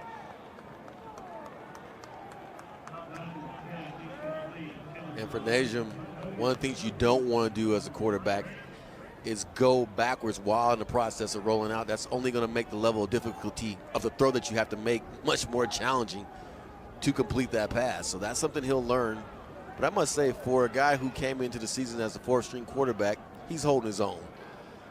Was a walk-on at Washington State, was going to compete for the backup role this year, but a new staff came in. Jimmy Rogers, who was at South Dakota State, took over the Washington State job, and Jake Dickert, who had recruited Nejum, went to Wake Forest, and Nejum simply did not fit in Rogers' plans in the Pacific Northwest. 5-yard penalty, remains 4th down. They're going to give John Henderson a little bit more room to work with the delay of game. So, yeah, they found him very late in the process. Saw some film from him throwing the football in practice at Washington State because he never got on the field. And good thing they brought him in, because with all the injuries they have sustained, Drew Pine, Lucian Anderson, who's the backup tonight, just snake bit at that position this year. Patrick will let this one bounce inside the 10, and it's been a terrific night punting by John Henderson. And this game being fought in the trenches, becoming a field position game in the 3rd quarter. Neither school budging, 9-6 Akron. Hot off the press less than an hour ago, the latest college football playoff rankings: Ohio State, Indiana, Texas A&M, Georgia. Now, you look at the top 10, and that 10 becomes the cutoff, because BYU and Utah at 11 and 12, Texas Tech would move in as the Big 12 champ, so that leaves the ACC champ and also the G5 champion, which right now would be Tulane, who moved into the top 25 rankings. Right, so if you're BYU as well as Utah, you're like, oh, we have a chance. Not necessarily. You look at the G5, here we are, midweek action. It really is coming down between the American and Conference USA with what James Madison has been able to do this year. James Madison, the only team entering this weekend across all the conferences, which has already secured a spot in the conference title game. Finley near side throw, and it's broken up. Beautiful play there. Reaching around was Jalen McClendon, denying Williams the ball. And Sean, for Finley throwing these out patterns, and this is on the boundary side of the field, so that's an even easier throw for him to make. I still question and wonder, is it an issue of the arm being sore due to all the hits that he sustained in that first half, and why he's unable to get his receivers the football on something he would normally complete? Came into tonight completing 55% on the season. Tonight, just 35%, 7 of 20.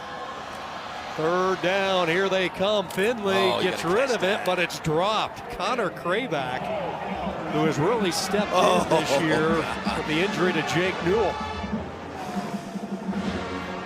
Yeah, Crayback, you have to be smarter than that as well. And normally a sure-handed receiver, and when you get your opportunity, Connor, you have to take advantage of it and make that play. Once again, worrying about what you're going to do prior to catching the football. And the theatrics continue.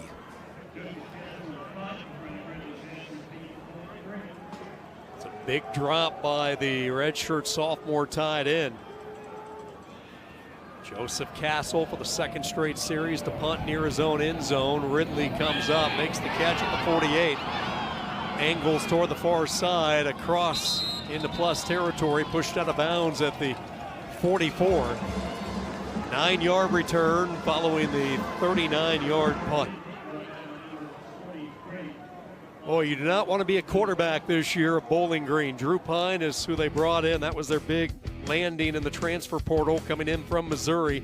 Started the first 5 games, tried to come back against Buffalo, but just could not get through that game, so he is done. Lucian Anderson actually led Bowling Green to a win against Toledo in the battle for I-75. Darren May started a game against Kent State, but he ruptured an Achilles, and so it's up to Hunter Nejum in the home stretch to bring them to a couple of wins to close out this regular season. Dindy is popped, spins away from the initial contact, showing some power, pretzeling his way to the 38. Yeah, at one point he was stuck on the line of scrimmage, and then 7 yards later, or 6 yards later, or 5 yards later rather, he finds himself picking up positive yards. So you love that relentlessness on his part. Keep turning those legs to pick up that positive yards.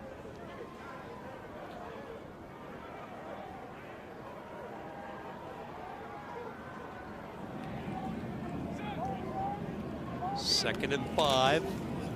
They will hand it off. Dindy runs right by Dole into the secondary. Caught from behind at the 22-yard line by Flowers, and Bowling Green in this offensive line, something cooking. Now the question becomes, can they convert 6 as they get into the red zone? Right, and can they commit to the run as opposed to opting for the pass to get the job done? Because we've seen this scenario play itself out on multiple occasions tonight, to where they get to the 20-yard line on the cusp of the red zone area, but then they start the pass and leave the run behind. You said it earlier, Gerard, a guy like Dindy, you're less interested in tackling later in a football game. Third straight carry, and he will take the pile ahead up to the 21. Bruno Dole from Hamburg, Germany, and he has grown leaps and bounds for the Zips. Really his second full year seeing consistent reps from the defensive end position. Yeah, making some plays, but back to Dindy. I mean, it hurts tackling him when it's 60 to 70 degrees outside. So just imagine what you're dealing with when it's in the 20s and the 30s. Hard-nosed runner.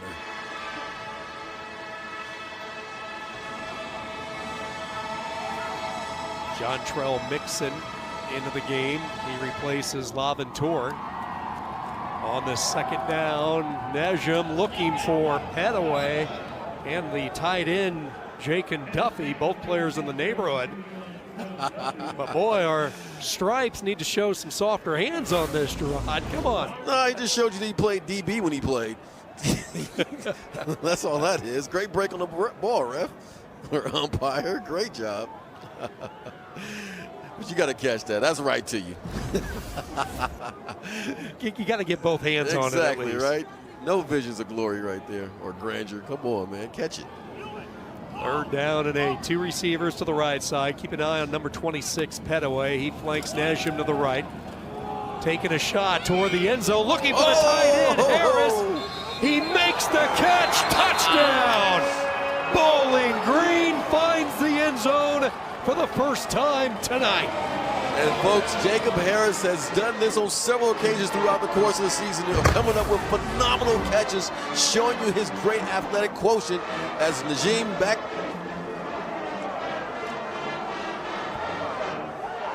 they're saying, so, okay, let's.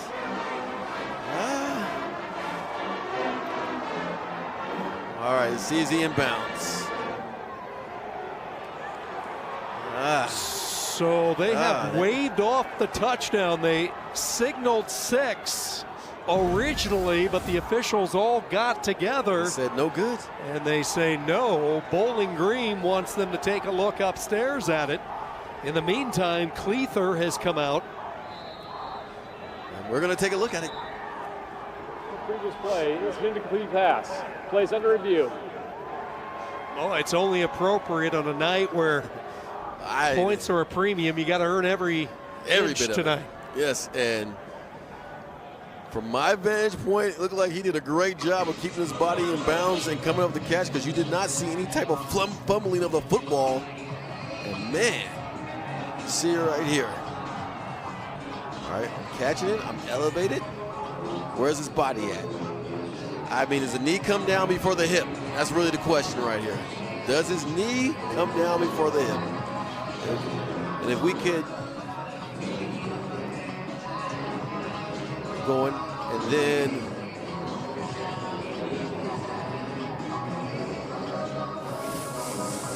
freeze it right there. That's where it gets interesting. So I'm saying at that point right there, that looks like a catch to me. Do you see the ball moving around? No.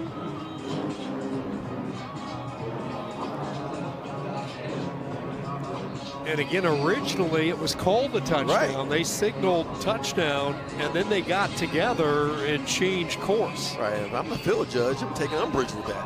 Hey, man, I was right there. I would know better than anyone. Yeah. I mean, elbows out. But was the left knee down before the left elbow? Right. Review. The runner completed the catch. His shin hit in the ground in the end zone. Result play is a touchdown.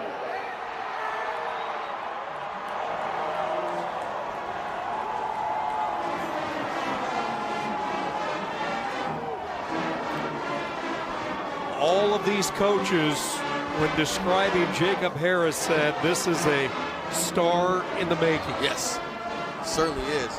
And again, I can't say enough. Go back and watch his highlight package, and you will be impressed with the acrobatic catches he's made throughout the course of the season.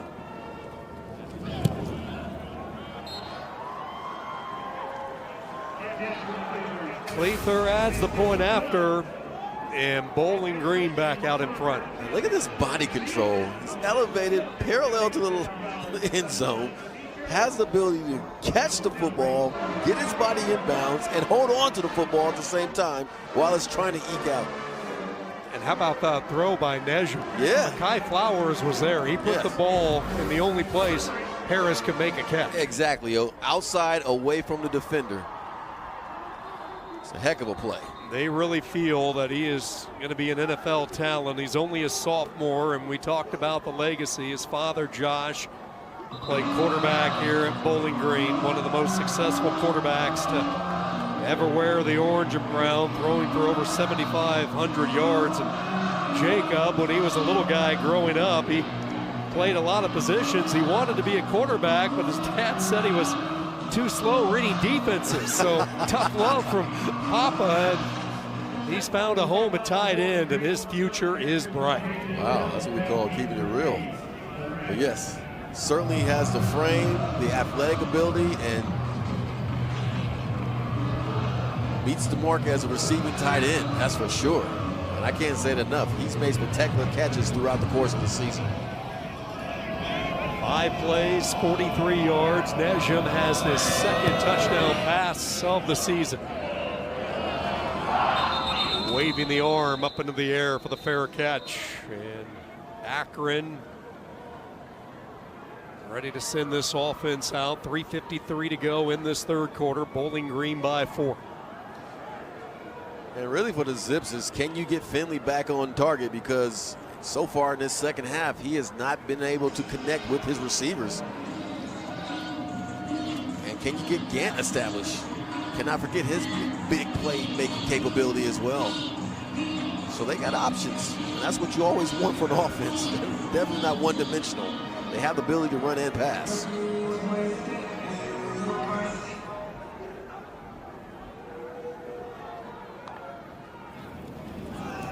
Finley a play fake, and now he wants to go for it all. Polk catches it in stride, stays on his feet, 75 yards, touchdown! And out the gate, they take a shot. And Israel Polk comes down with the football, keeps his feet. It goes in for the score. That is one heck of an answer on the part of the Akron Zips as Ben Finley appears to be shaken up from the play. See him throw it, and I guess someone stepped on his toe, and I get it, man. With your foot being froze, that will hurt. But more importantly, Israel Polk with the reception and the TD on the fade route.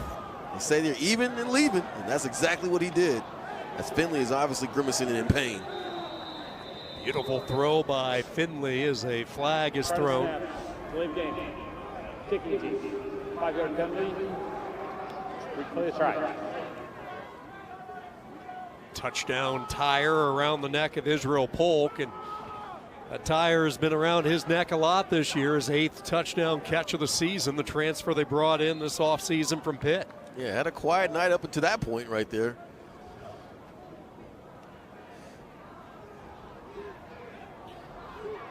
A couple of former Pitt Panthers have found their way to Akron, not just Israel Polk, but Cameron Montero. Extra point is up and through as we take another look at the Finley to Polk 75-yard thing of beauty. Certainly was. He hits you with the double move as he beats Jalen McClendon in the process. Got you, pause. Like I said, even and leaving, and at that point, McClendon's in a very adverse position, but more importantly, Polk keeping his feet. And then you have Polk throws a strike, gets his foot stepped on in the process, and he's in pain.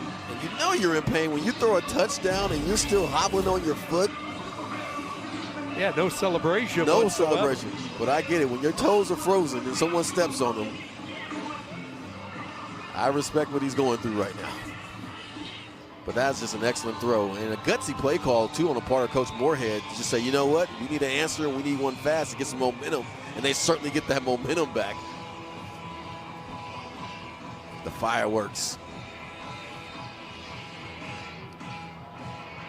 Joe Moorhead, one of the top offensive minds in college football. I still, to this day, feel he doesn't get enough credit for everything that he has accomplished, whether as a coordinator or even the brief stint as a head coach at Mississippi State. But when you're quiet and you don't have that gregarious personality, you can't get missed out on due to that, because he doesn't tout himself.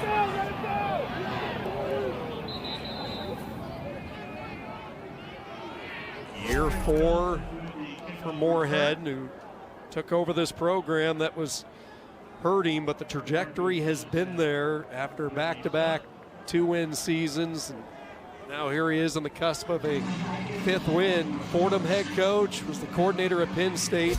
As I talked about, 2 years on the sideline at Mississippi State.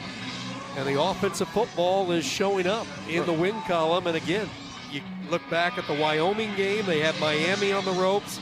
Special teams nightmare with Ball State. They very easily could be looking at a 6-7 win year. Right, people see those numbers and say that's pretty pedestrian, but you have to understand the mental fortitude that he's shown in building these guys' confidence up to even get to the space to winning 4 games when all this program is known of late as losing is respectable and remarkable in his own right.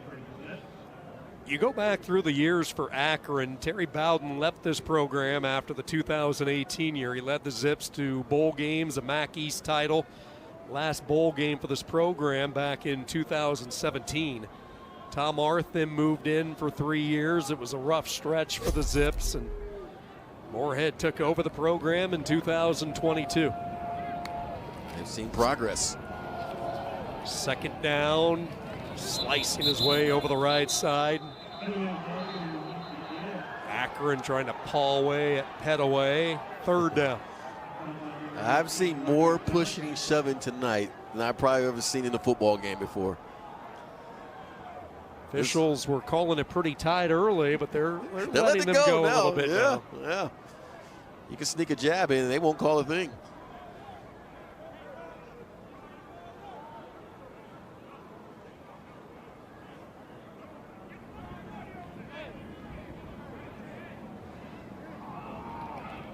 What do you like here, Gerard? Third down. Let's get Najim on the move. Straight drop. Wanted to go deep, not there. Now checks down and will keep it. He'll just step out of bounds. Nothing open, did not want to force it. Elijah Reed making sure he stepped out of bounds, and the Falcons with a quick 3 and out will send out the punting unit.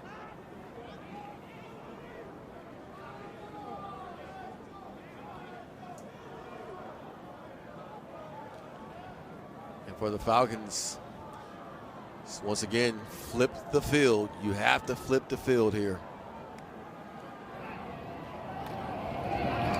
Here they come. They nearly got to him. Punter went down, but there was no contact. Patrick backs away, and it's touched at the 21. 46 yards on the punt.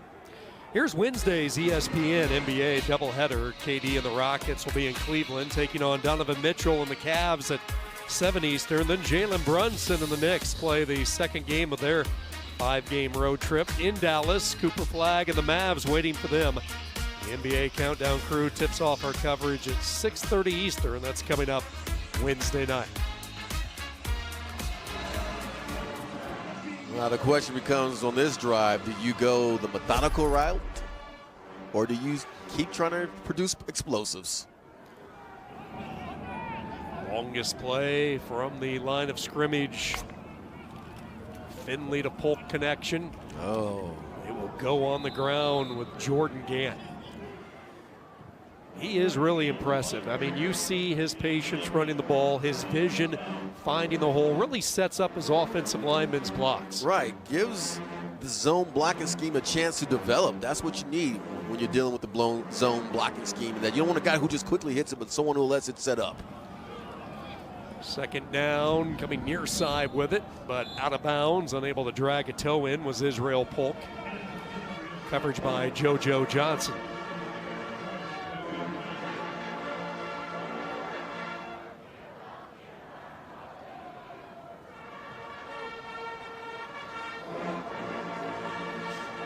So offensive line for Akron beat up tonight. Remember, they lost Keelan Davis earlier, so they have moved Amari Archer from left guard to right guard. Kenneth McManus has stepped in at left guard. Delvin Morris jumping in over at left tackle. And they've done a nice job tonight providing protection for Finley. Third down, they bring both linebackers and propelling ahead. Picking up the first down is Gant. Good block And by Lyons. Another pony.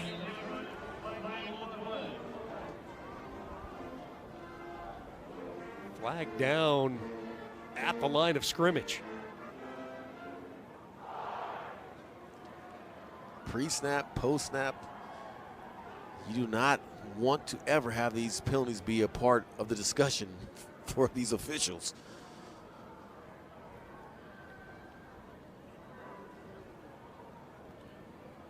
Jordan Gant wanting to be a part of the After the conversation. play, dead ball, unsportsmanlike conduct, flagrant, unsportsmanlike conduct. Bowling Green, number 54. 15-yard penalty will be added on at the end of the run. Number 54 is ejected. Wow. Yeah, again, they had enough of it. I mean, they let a lot go on. Yeah, and I get it because I've seen Zips players do similar things, but at some point you got to understand they're going to catch you. It's Dior Garner, who had played a really good game tonight. Yeah. We've called his name a couple of times, the true freshman. And right here he's getting dogged out. I get that. So how do you get up and respond? By doing that? No, you don't want to do that. And then you grab the guy. That's just, yeah, you don't do that. Yeah, this has been extremely chippy.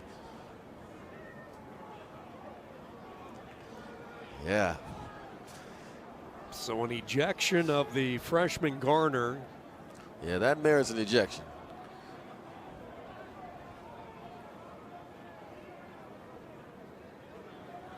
Akron will take the 15 yards, and Finley has the ball right at midfield.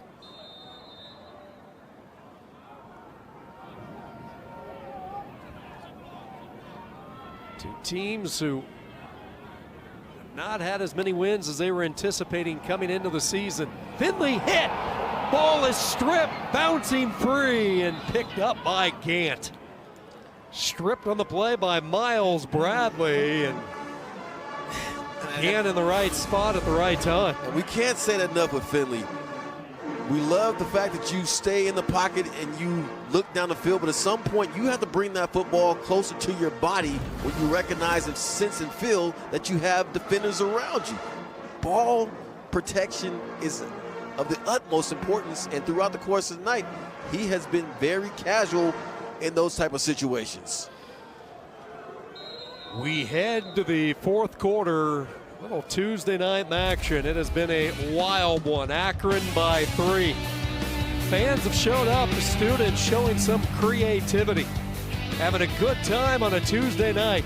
A chilly one in Bowling Green. Zips by 3 as we dance our way to the fourth quarter.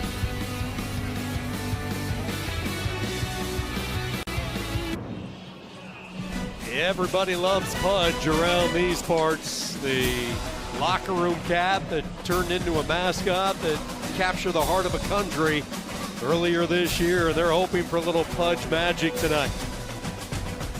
Final home game of the year for Bowling Green inside Doyle Perry Stadium. Ben Finley getting ready for his final quarter of action for the transfer quarterback, his third stop at Akron. Comes out throwing near side. Williams with the catch, and he will slide down at the 37. It's a gain of 13 yards alongside 3-time Super Bowl champion Gerard Cherry. Sean Kinney with you, and let's talk fourth quarter. We've seen a little bit of everything. Lack of discipline by both teams. Red zone struggles where sixes become field goals. What do you anticipate over the next 15 minutes? Well, you want to see Akron get involved more. He's just on the cusp of getting 1,000 yards, but more so just to control the clock and keep that Bowling Green offense off the football field. And then for the offensive side for Bowling Green, just again, capitalize when opportunity presents itself. Hand off to Jordan Gant, inching his way closer to 1,000 yards.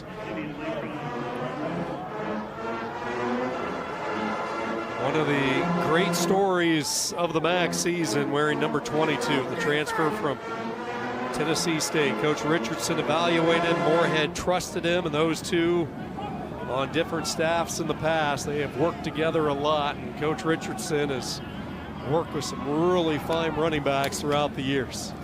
Back to Gant, and there it is. He is over 1,000 yards as Gant takes it to the 18-yard line. And for the first time since 2008, Akron as a 1,000-yard rusher. Dennis Kennedy, the last player to do it. Yeah, and Gant's played a pivotal part with 1,010 rushing yards on the year so far of just rejuvenating this Akron offense with his ability to run the football.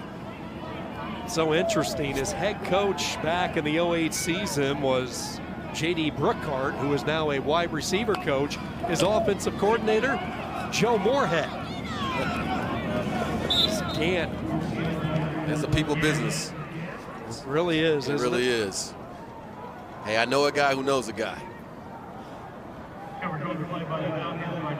Evan Branch Haynes, the tackle, and I like what I'm seeing from Akron. They're starting to play a little bit more physical. They're relying on Gant and saying, okay, offensive line, bring this one home. Right. With a nice mix of passing there occasionally when the down and distance appears to be much more challenging to pick up via the run as opposed to passing. Change of pace back. Sean Patrick is checked into the game, and it will be Patrick who gets the call. It's so interesting throughout the course of a season. Patrick was getting the majority of the reps early in the year, then he got injured. That opened up an opportunity for more of Jordan Gant, and Joe Moorhead told us had Patrick not got hurt, we might not have been able to unleash the full Gant like they have. Yeah, that's saying, oh, don't let them see your back up. Sometimes it's true.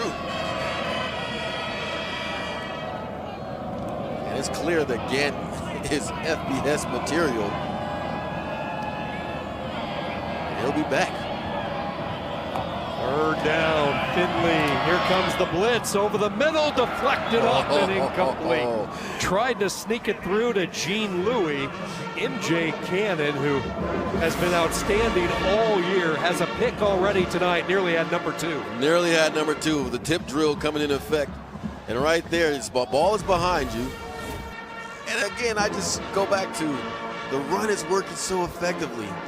Why not commit to it, stick with it, as opposed to passing the football in these circumstances when in the red zone?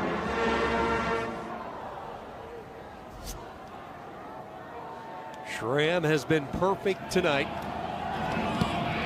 30-yard field goal on the way to extend the lead to 6, and it is good.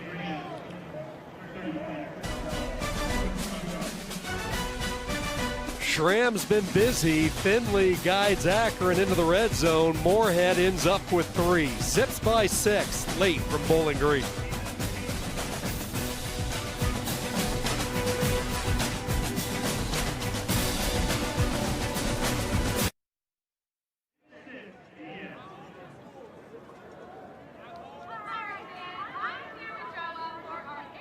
Success in all facets of life for Eddie George, the 1995 Heisman Trophy winner.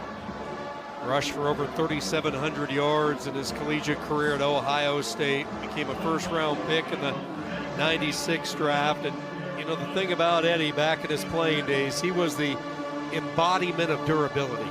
Never missed a game. Right. And also, when I first met him, like, how do you play running back? It was just a very big individual. Looked like a hard-hitting linebacker, and he brought a linebacker mentality every time he ran with the football. Had an incredible NFL career, rushed for over 10,000 yards, had another 2,200 receiving yards. And then after football, he goes out, he earns his MBA. He was responsible for starting his own business. He actually had a stint on Broadway in New York where he portrayed the hustling lawyer Billy Flynn in the popular musical Chicago. He had it coming. He was a rock star. He had it coming. Come on, sing it for me, Gerard. He had it coming. He had it coming. Only on a Tuesday night with Max. Gerard Cherry, 3-time Super Bowl champion, showing you that Broadway might be calling. Broadway could be calling for the big, powerful back here as Austin Dendy rumbling his way for double-digit yards, brought down by Flowers. And that's exactly what the doctor ordered for Bowling Green, and that Dendy has done a phenomenal job throughout the course of the night of just finding that A gap and running through it, lowering those shoulders, and picking up those positive yards. Very tough to bring down. Averaging close to 5 yards per carry, and they will give it to Dendy again. Dendy picking up 3 yards. You go back to Eddie George, and we talked to him about the challenges of this year and the challenges of his life, and he's overcome so many. And he brought up losing his mother and father just months apart back in 2021, and he would talk to them all the time and really lost his sounding board. And this is a job in which he is all in. He's in the process of selling his home in Nashville, and it's clearly been a year outside his comfort zone. Right. And anytime you used to be a very successful individual and all of a sudden you start dealing with some adversity, you start wondering, am I doing things the right way? Good job by Nejum to buy some time, and Bowling Green thought the contact was early, but no flag. They are beside themselves. It was the freshman Somerville coming in. R.J. Garcia thought he got there way too early. Yeah, that's good timing. They're not going to call that. And that's a good no call right there. I get why the sideline's lamenting, but hey, sometimes you got to let him play. Is this 4-down territory for Greg Nosal in this offense? 10 minutes left, I'd say no. Pin him down and maybe get better field position. They go empty. They bring a blitz off the edge. Here they come. They set up the screen right up the middle, and it will be a first down. Falling ahead is Wynn Sharp. Now, let's see. They're going to mark it just short. Not a real good spot coming in from the line judge. It's not fortuitous, that's for sure. But looks like they're going for it. I like the call, though. Got a blitz coming. Perfect call. Screen. Just short of that first down marker. Big play as we cross underneath 10 minutes to go. Jumbo package, tight ends all lined up to the right. Hard count by Nejum, hands it off, and this will be Dindy keeping the drive alive. First down, Bowling Green. Yeah, good job by Dindy of keeping his legs turning the offensive line. You saw that big surge. In situations like that too, Sean, I like the idea of directly snapping it to the running back. Why even waste time with it?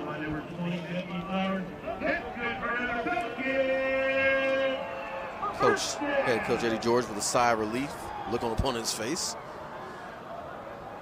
Good job by Brody Bolin, who's in there at center for Alex Paget. Paget with a high ankle sprain a couple of weeks ago. They were going to limit some of his reps. Good cutback here by Dindy as he surges ahead. Tackled on the play by Gage Summers. 9 tackles tonight for Summers, second down. And again, we're seeing positive yards on first down on the part of the Bowling Green Falcons. The question remains as this drive continues to go and they get closer and closer to that red zone area, can they keep this patience and keep running this football effectively and not try to pass per se? Crunch time for a quarterback who is playing his first snaps of his career over the last 3 weeks. Oh. This offensive line starting to get a push now. Nate Paps, Andrew Kilfoyle on the right side, setting up a manageable 3rd and short. Yeah, I love what I'm seeing out of Dindy, but had he had bounced that to the outside, he may still be running right now, and we're calling for a touchdown. They bring in the big blocker, that's Leo Kemp. He is an old school throwback type fullback, number 44, who loves violence. Yeah, he just got heavy. Cleaver the tight end to the right, Kemp the H-back right. Motion man, they will hand it off, running into the pile and then slithering off to the side. And again, this is going to be very close. Could we be looking at another 4th and under a yard? Laventure the stop. And we have a lineman down. That is Jake Burns, who missed the Buffalo game a couple of weeks ago. Both Burns and Paget dealing with injuries coming into this one. Yeah, he's in some severe pain right now.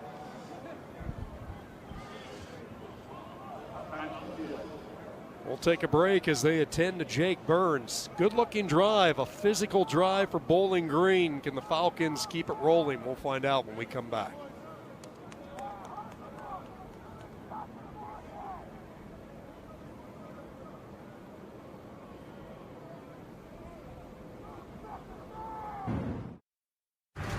The College Football Playoff begins December 19th and concludes with the National Championship January 19th on ESPN.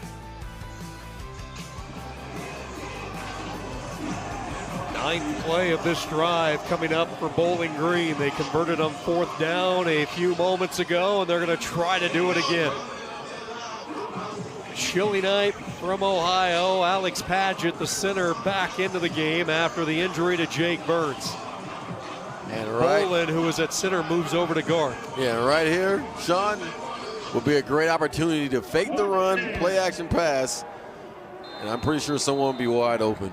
They go heavy, all 22 bodies in the box. They will hand it off into a pile of humanity, and it looks like it should be enough for a first down. Leo Kemp thinks so, and they will move the sticks. Bowling Green 2 for 2 on 4th down. And I've been advocating playing conservatively all night, and then I get out there, right? And Eddie George is like, no, I'm not listening to that advice whatsoever. But great job of picking up the first down, and we have once again another player down. This time it's Akron Zip. Yeah, it's Ronald Hull who is down. Hull, a player that they have been bringing along, his 2nd year. True sophomore, did not redshirt. They called him a younger version of Marcus Moore, one of the solid defensive linemen they had the past couple of years, who hit the transfer portal this offseason. Both he and C.J. Nunley now representing Purdue. Able to make it off the field on his own power. The ball just outside the 20. Fresh set of downs, hitting the hole hard. Boy, he hit that hole like a torpedo.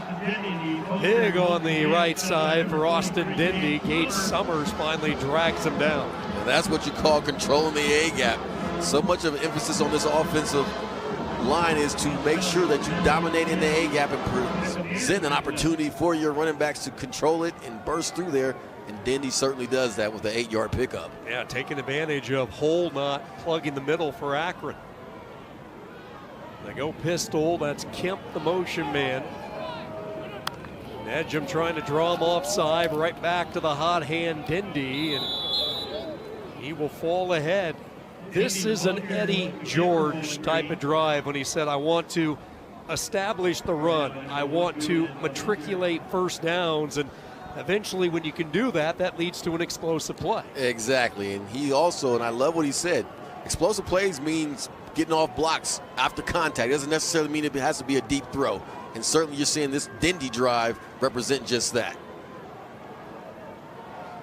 Dindy over 100 yards. Again, everybody in the box. Again, they will go to Dindy trying to bounce it to the outside. Great tackle. Touchdown, saving tackle in space by Melvin Spriggs.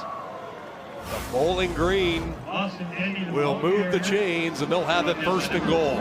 And this is where you appreciate having a scat back like Pettaway as opposed to Dindy running that pass, because he probably bounces that out and scores. But again, this drive has been all about Dindy and his ability to shed off would-be tacklers to pick up positive yards. Ronald Hull back into the game. Julian Laventour, his partner over the center.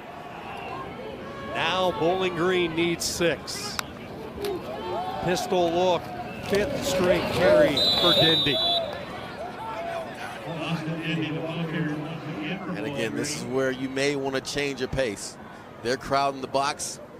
Who do you have? And as a Pettaway comes into the game, who can bounce it outside and take advantage of the fact that they're not a good doer. Not so great job of defending the boundary area right now because they're anticipating A-gap runs. Keep an eye out for their 2 tight ends as well, Jyron Johnson and Jacob Harris. This is the part of the field they love to go to Harris, number 88. And Jackson as well. Pettaway is into the game. They actually have 4 tight ends. Low snap dug out by Nejum. Run! Nejum floating right, trying to direct traffic. He will throw, dangerous throw, and it's broken up. He was looking for Johnson. DeWalt was with him. And I like the idea of initially on that play, bring Pettaway into the game. Why not sell play action? And again, you're trying to make a play, but that was a very dangerous throw because, again, the DB can see there who you're going to, and if he breaks in front of that just a little bit more, you may be looking at a turnover in which there's an interception. So again, they have to honor the play action because you've been running effectively, so put some more pressure on this defense. Don't just go straight into pass mode. 15th play of the drive. Nejum, pocket collapsing around him, and so does he. Akron is able to get the sack. It was Hull and Laventour, the 2 interior defenders we were just talking about. They have wreaked havoc all season, and they come through in a timely fashion. They certainly do, and this is a pure example of indecisiveness on the part of Najim in that he wants to play. It's not there. Take off and run. There's nothing holding you back from using that real estate in front of you to pick up more yards. 31-yard field goal for Cleather to make this a 1-possession game as far as a field goal. 6 points right now, and they will cut that in half with the reliable right foot of Jackson Cleather. Monster 17-play drive, and Eddie George has to settle for yet another field goal.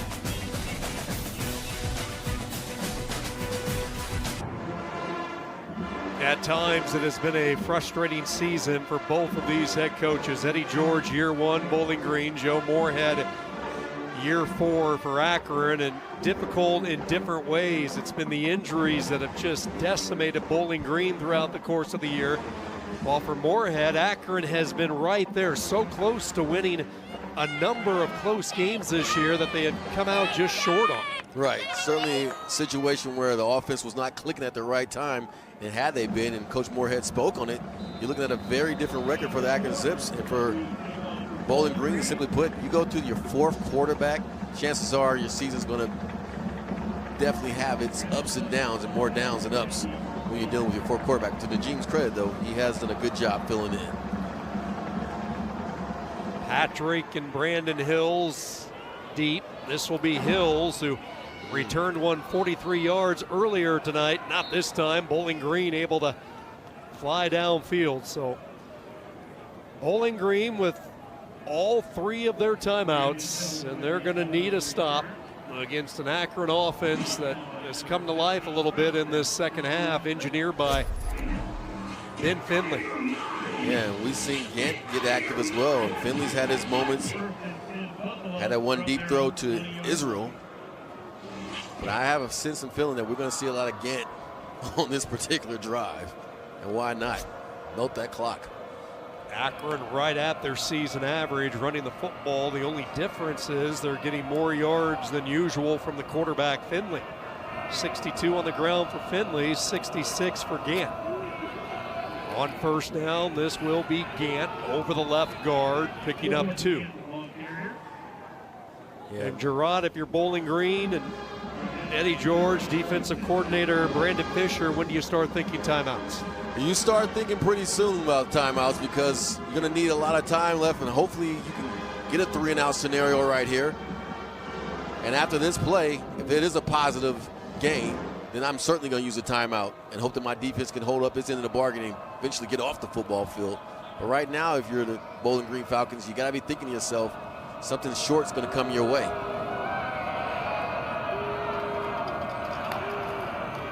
Second down, double move, looking deep for Polk, and it is broken up. And great non-call, or no call rather.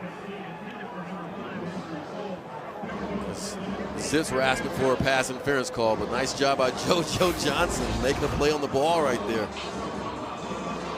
And I'm thinking they're going to be conservative. No, Zips say we're going to double move you and see if we can make another play with Israel. JoJo Johnson's ready for it. I was just getting ready to say, don't expect Joe Moorhead to sit idly by. Final game of the regular season. You have a senior quarterback in his final snaps, and now movement up front on the offensive line. Oh, that's bad. Number 57, 5-yard penalty.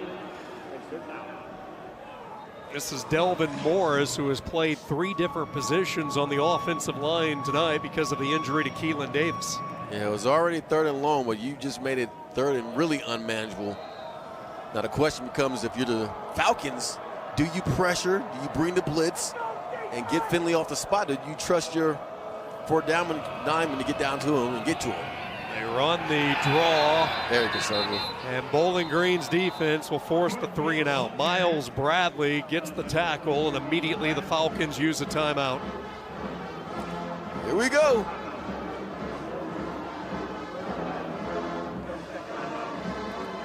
Well, it all started with Eddie George and the confidence in his defense.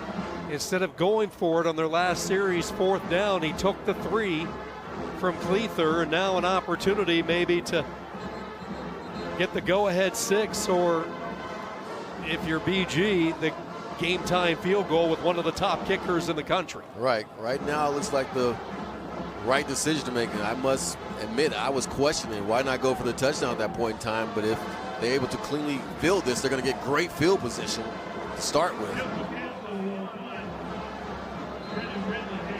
Let's see if Bowling Green comes after it. Castle will be kicking against this wind. Gets it high up into the air. Ridley from the 44. Oh boy. Ridley to midfield, and he's tripped up at the 41-yard line.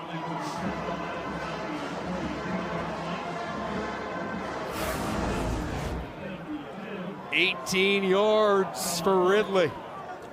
And Ridley gets outside, gets it up the field, and puts his offense in great field position. You figure what, Sean? Another 10 or 15 yards, you're in the range.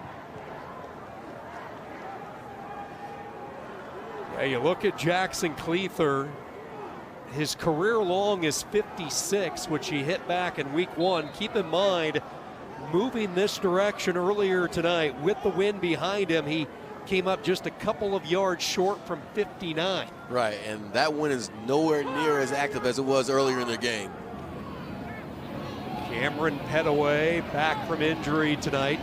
He flanks Nedjum to his left, and it will be Petaway looking to get to the outside. Watch out, and he's drugged down from the backside. Makai Flowers stretched his hand out and was able to bring down the elusive Petaway. Yeah, and Petaway's that change of pace back. He's not like Dindy. He's not going to always take you on. He'll certainly bounce it. A little drama from Bowling Green tonight. It wouldn't be Maction without it. 2 minutes to settle this one. Zips by 3.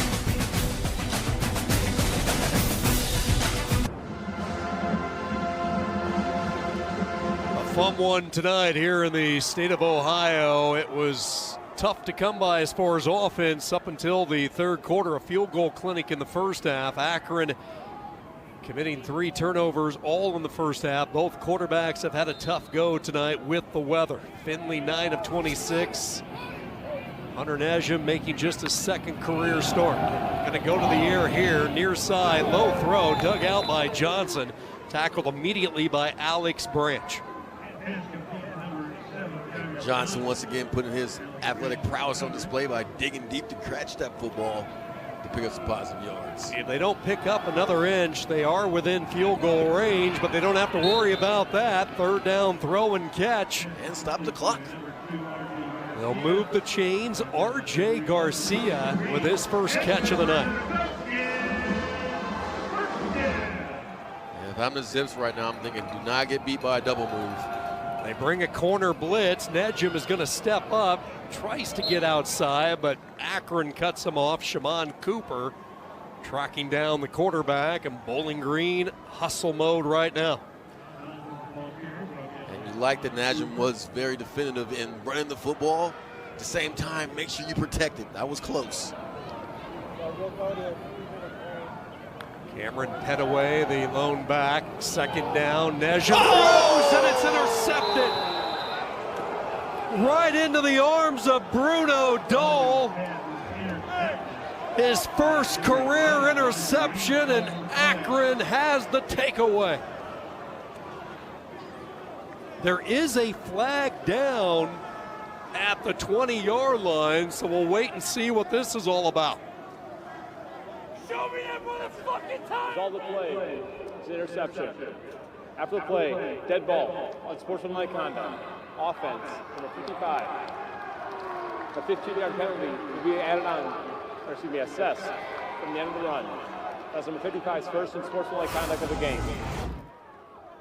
They brought a blitz to confuse the young quarterback. Right, he did not see the defensive end dropping, and that's Bruno Dahl, who does a phenomenal job of getting into the coverage, dropping in that curl the flat area, and comes up with a pick. That's what we call a zone dog, and he did not see it. And again, you don't expect your fourth-string quarterback to be in a position where he's even used to seeing that particular play. What a year it's been for Dole, the Hamburg, Germany native, who went to high school in Mississippi, and that's how Moorhead found him, and he has become a leader of the defense, coming in there, leader in TFLs and sacks, and now he adds the interception using the 6'7" frame to drop back into the zone coverage. Bowling Green with a couple of timeouts as they run the ball, and the Falcons will burn one of those timeouts. This is one of the most helpless feelings you can possibly have as a football player.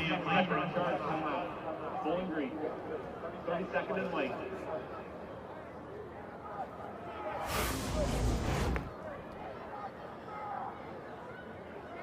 And watch 41. He drops into coverage, and Nejum just makes the assumption that no one's going to be there, thinking that that curl route is going to be out there. But no, you have to survey the football field and not make assumptions. And that assumption ends up leading to a big-time interception on the part of Bruno Dahl. And that's one you'll be sick about for weeks if you're Hunter Nejum. Great Great defensive play call, though. Great defensive play call. Inexperienced player, show him something he's not accustomed to, and take advantage of his inexperience. Tim Tibesar, the defensive coordinator for Akron in his 4th year. He's been a little creative tonight with some of the looks that he has shown the young quarterback, and now Gant into the secondary, and that might just do it. Jordan Gant on a night that saw him go over 1,000 yards for the season. First time that's happened since 2008 for Akron. Might have just put the finishing touches on this one. Yeah, you get a sense and feeling from what's taking place on the Akron sideline that is the case as they celebrate. And we can't say it enough, Sean. The fact that this team, this is it for them. This is the last game of the season, and they played it as if a bowl game was on the line. Heck, the MAC championship. It's hard to imagine, but here we are, the 18th of November, and the way the schedule played out for Akron, it's the finale. It feels so early, but that's the way the bye is broke down for Joe Moorhead, and his team closing in on a 5th win, which would be the first time that's happened since 2017. That's right. They're going to hop on I-75 and cut across on 80, get back to Akron, and celebrate. Very similar to how they closed out last year. If you recall, Akron won their final 2 games against Kent State, then they stunned Toledo, and the 2nd straight year they are going to win the finale. And if you're the Zips, you hope it serves as a catapult into the offseason. They have some big shoes to fill with seniors graduating, none bigger than at quarterback and number 10, Ben Finley. Right, Ben Finley certainly had a really good year, and I think he has a chance on the next level just because of the fact that he can do certain things with arm talent that a lot of guys aren't capable of doing. And he put some of that on display tonight. But for Coach Eddie George, you got next week, you got one more game to go against UMass. I'm pretty sure he'll be preaching, guys, we need to get back on track.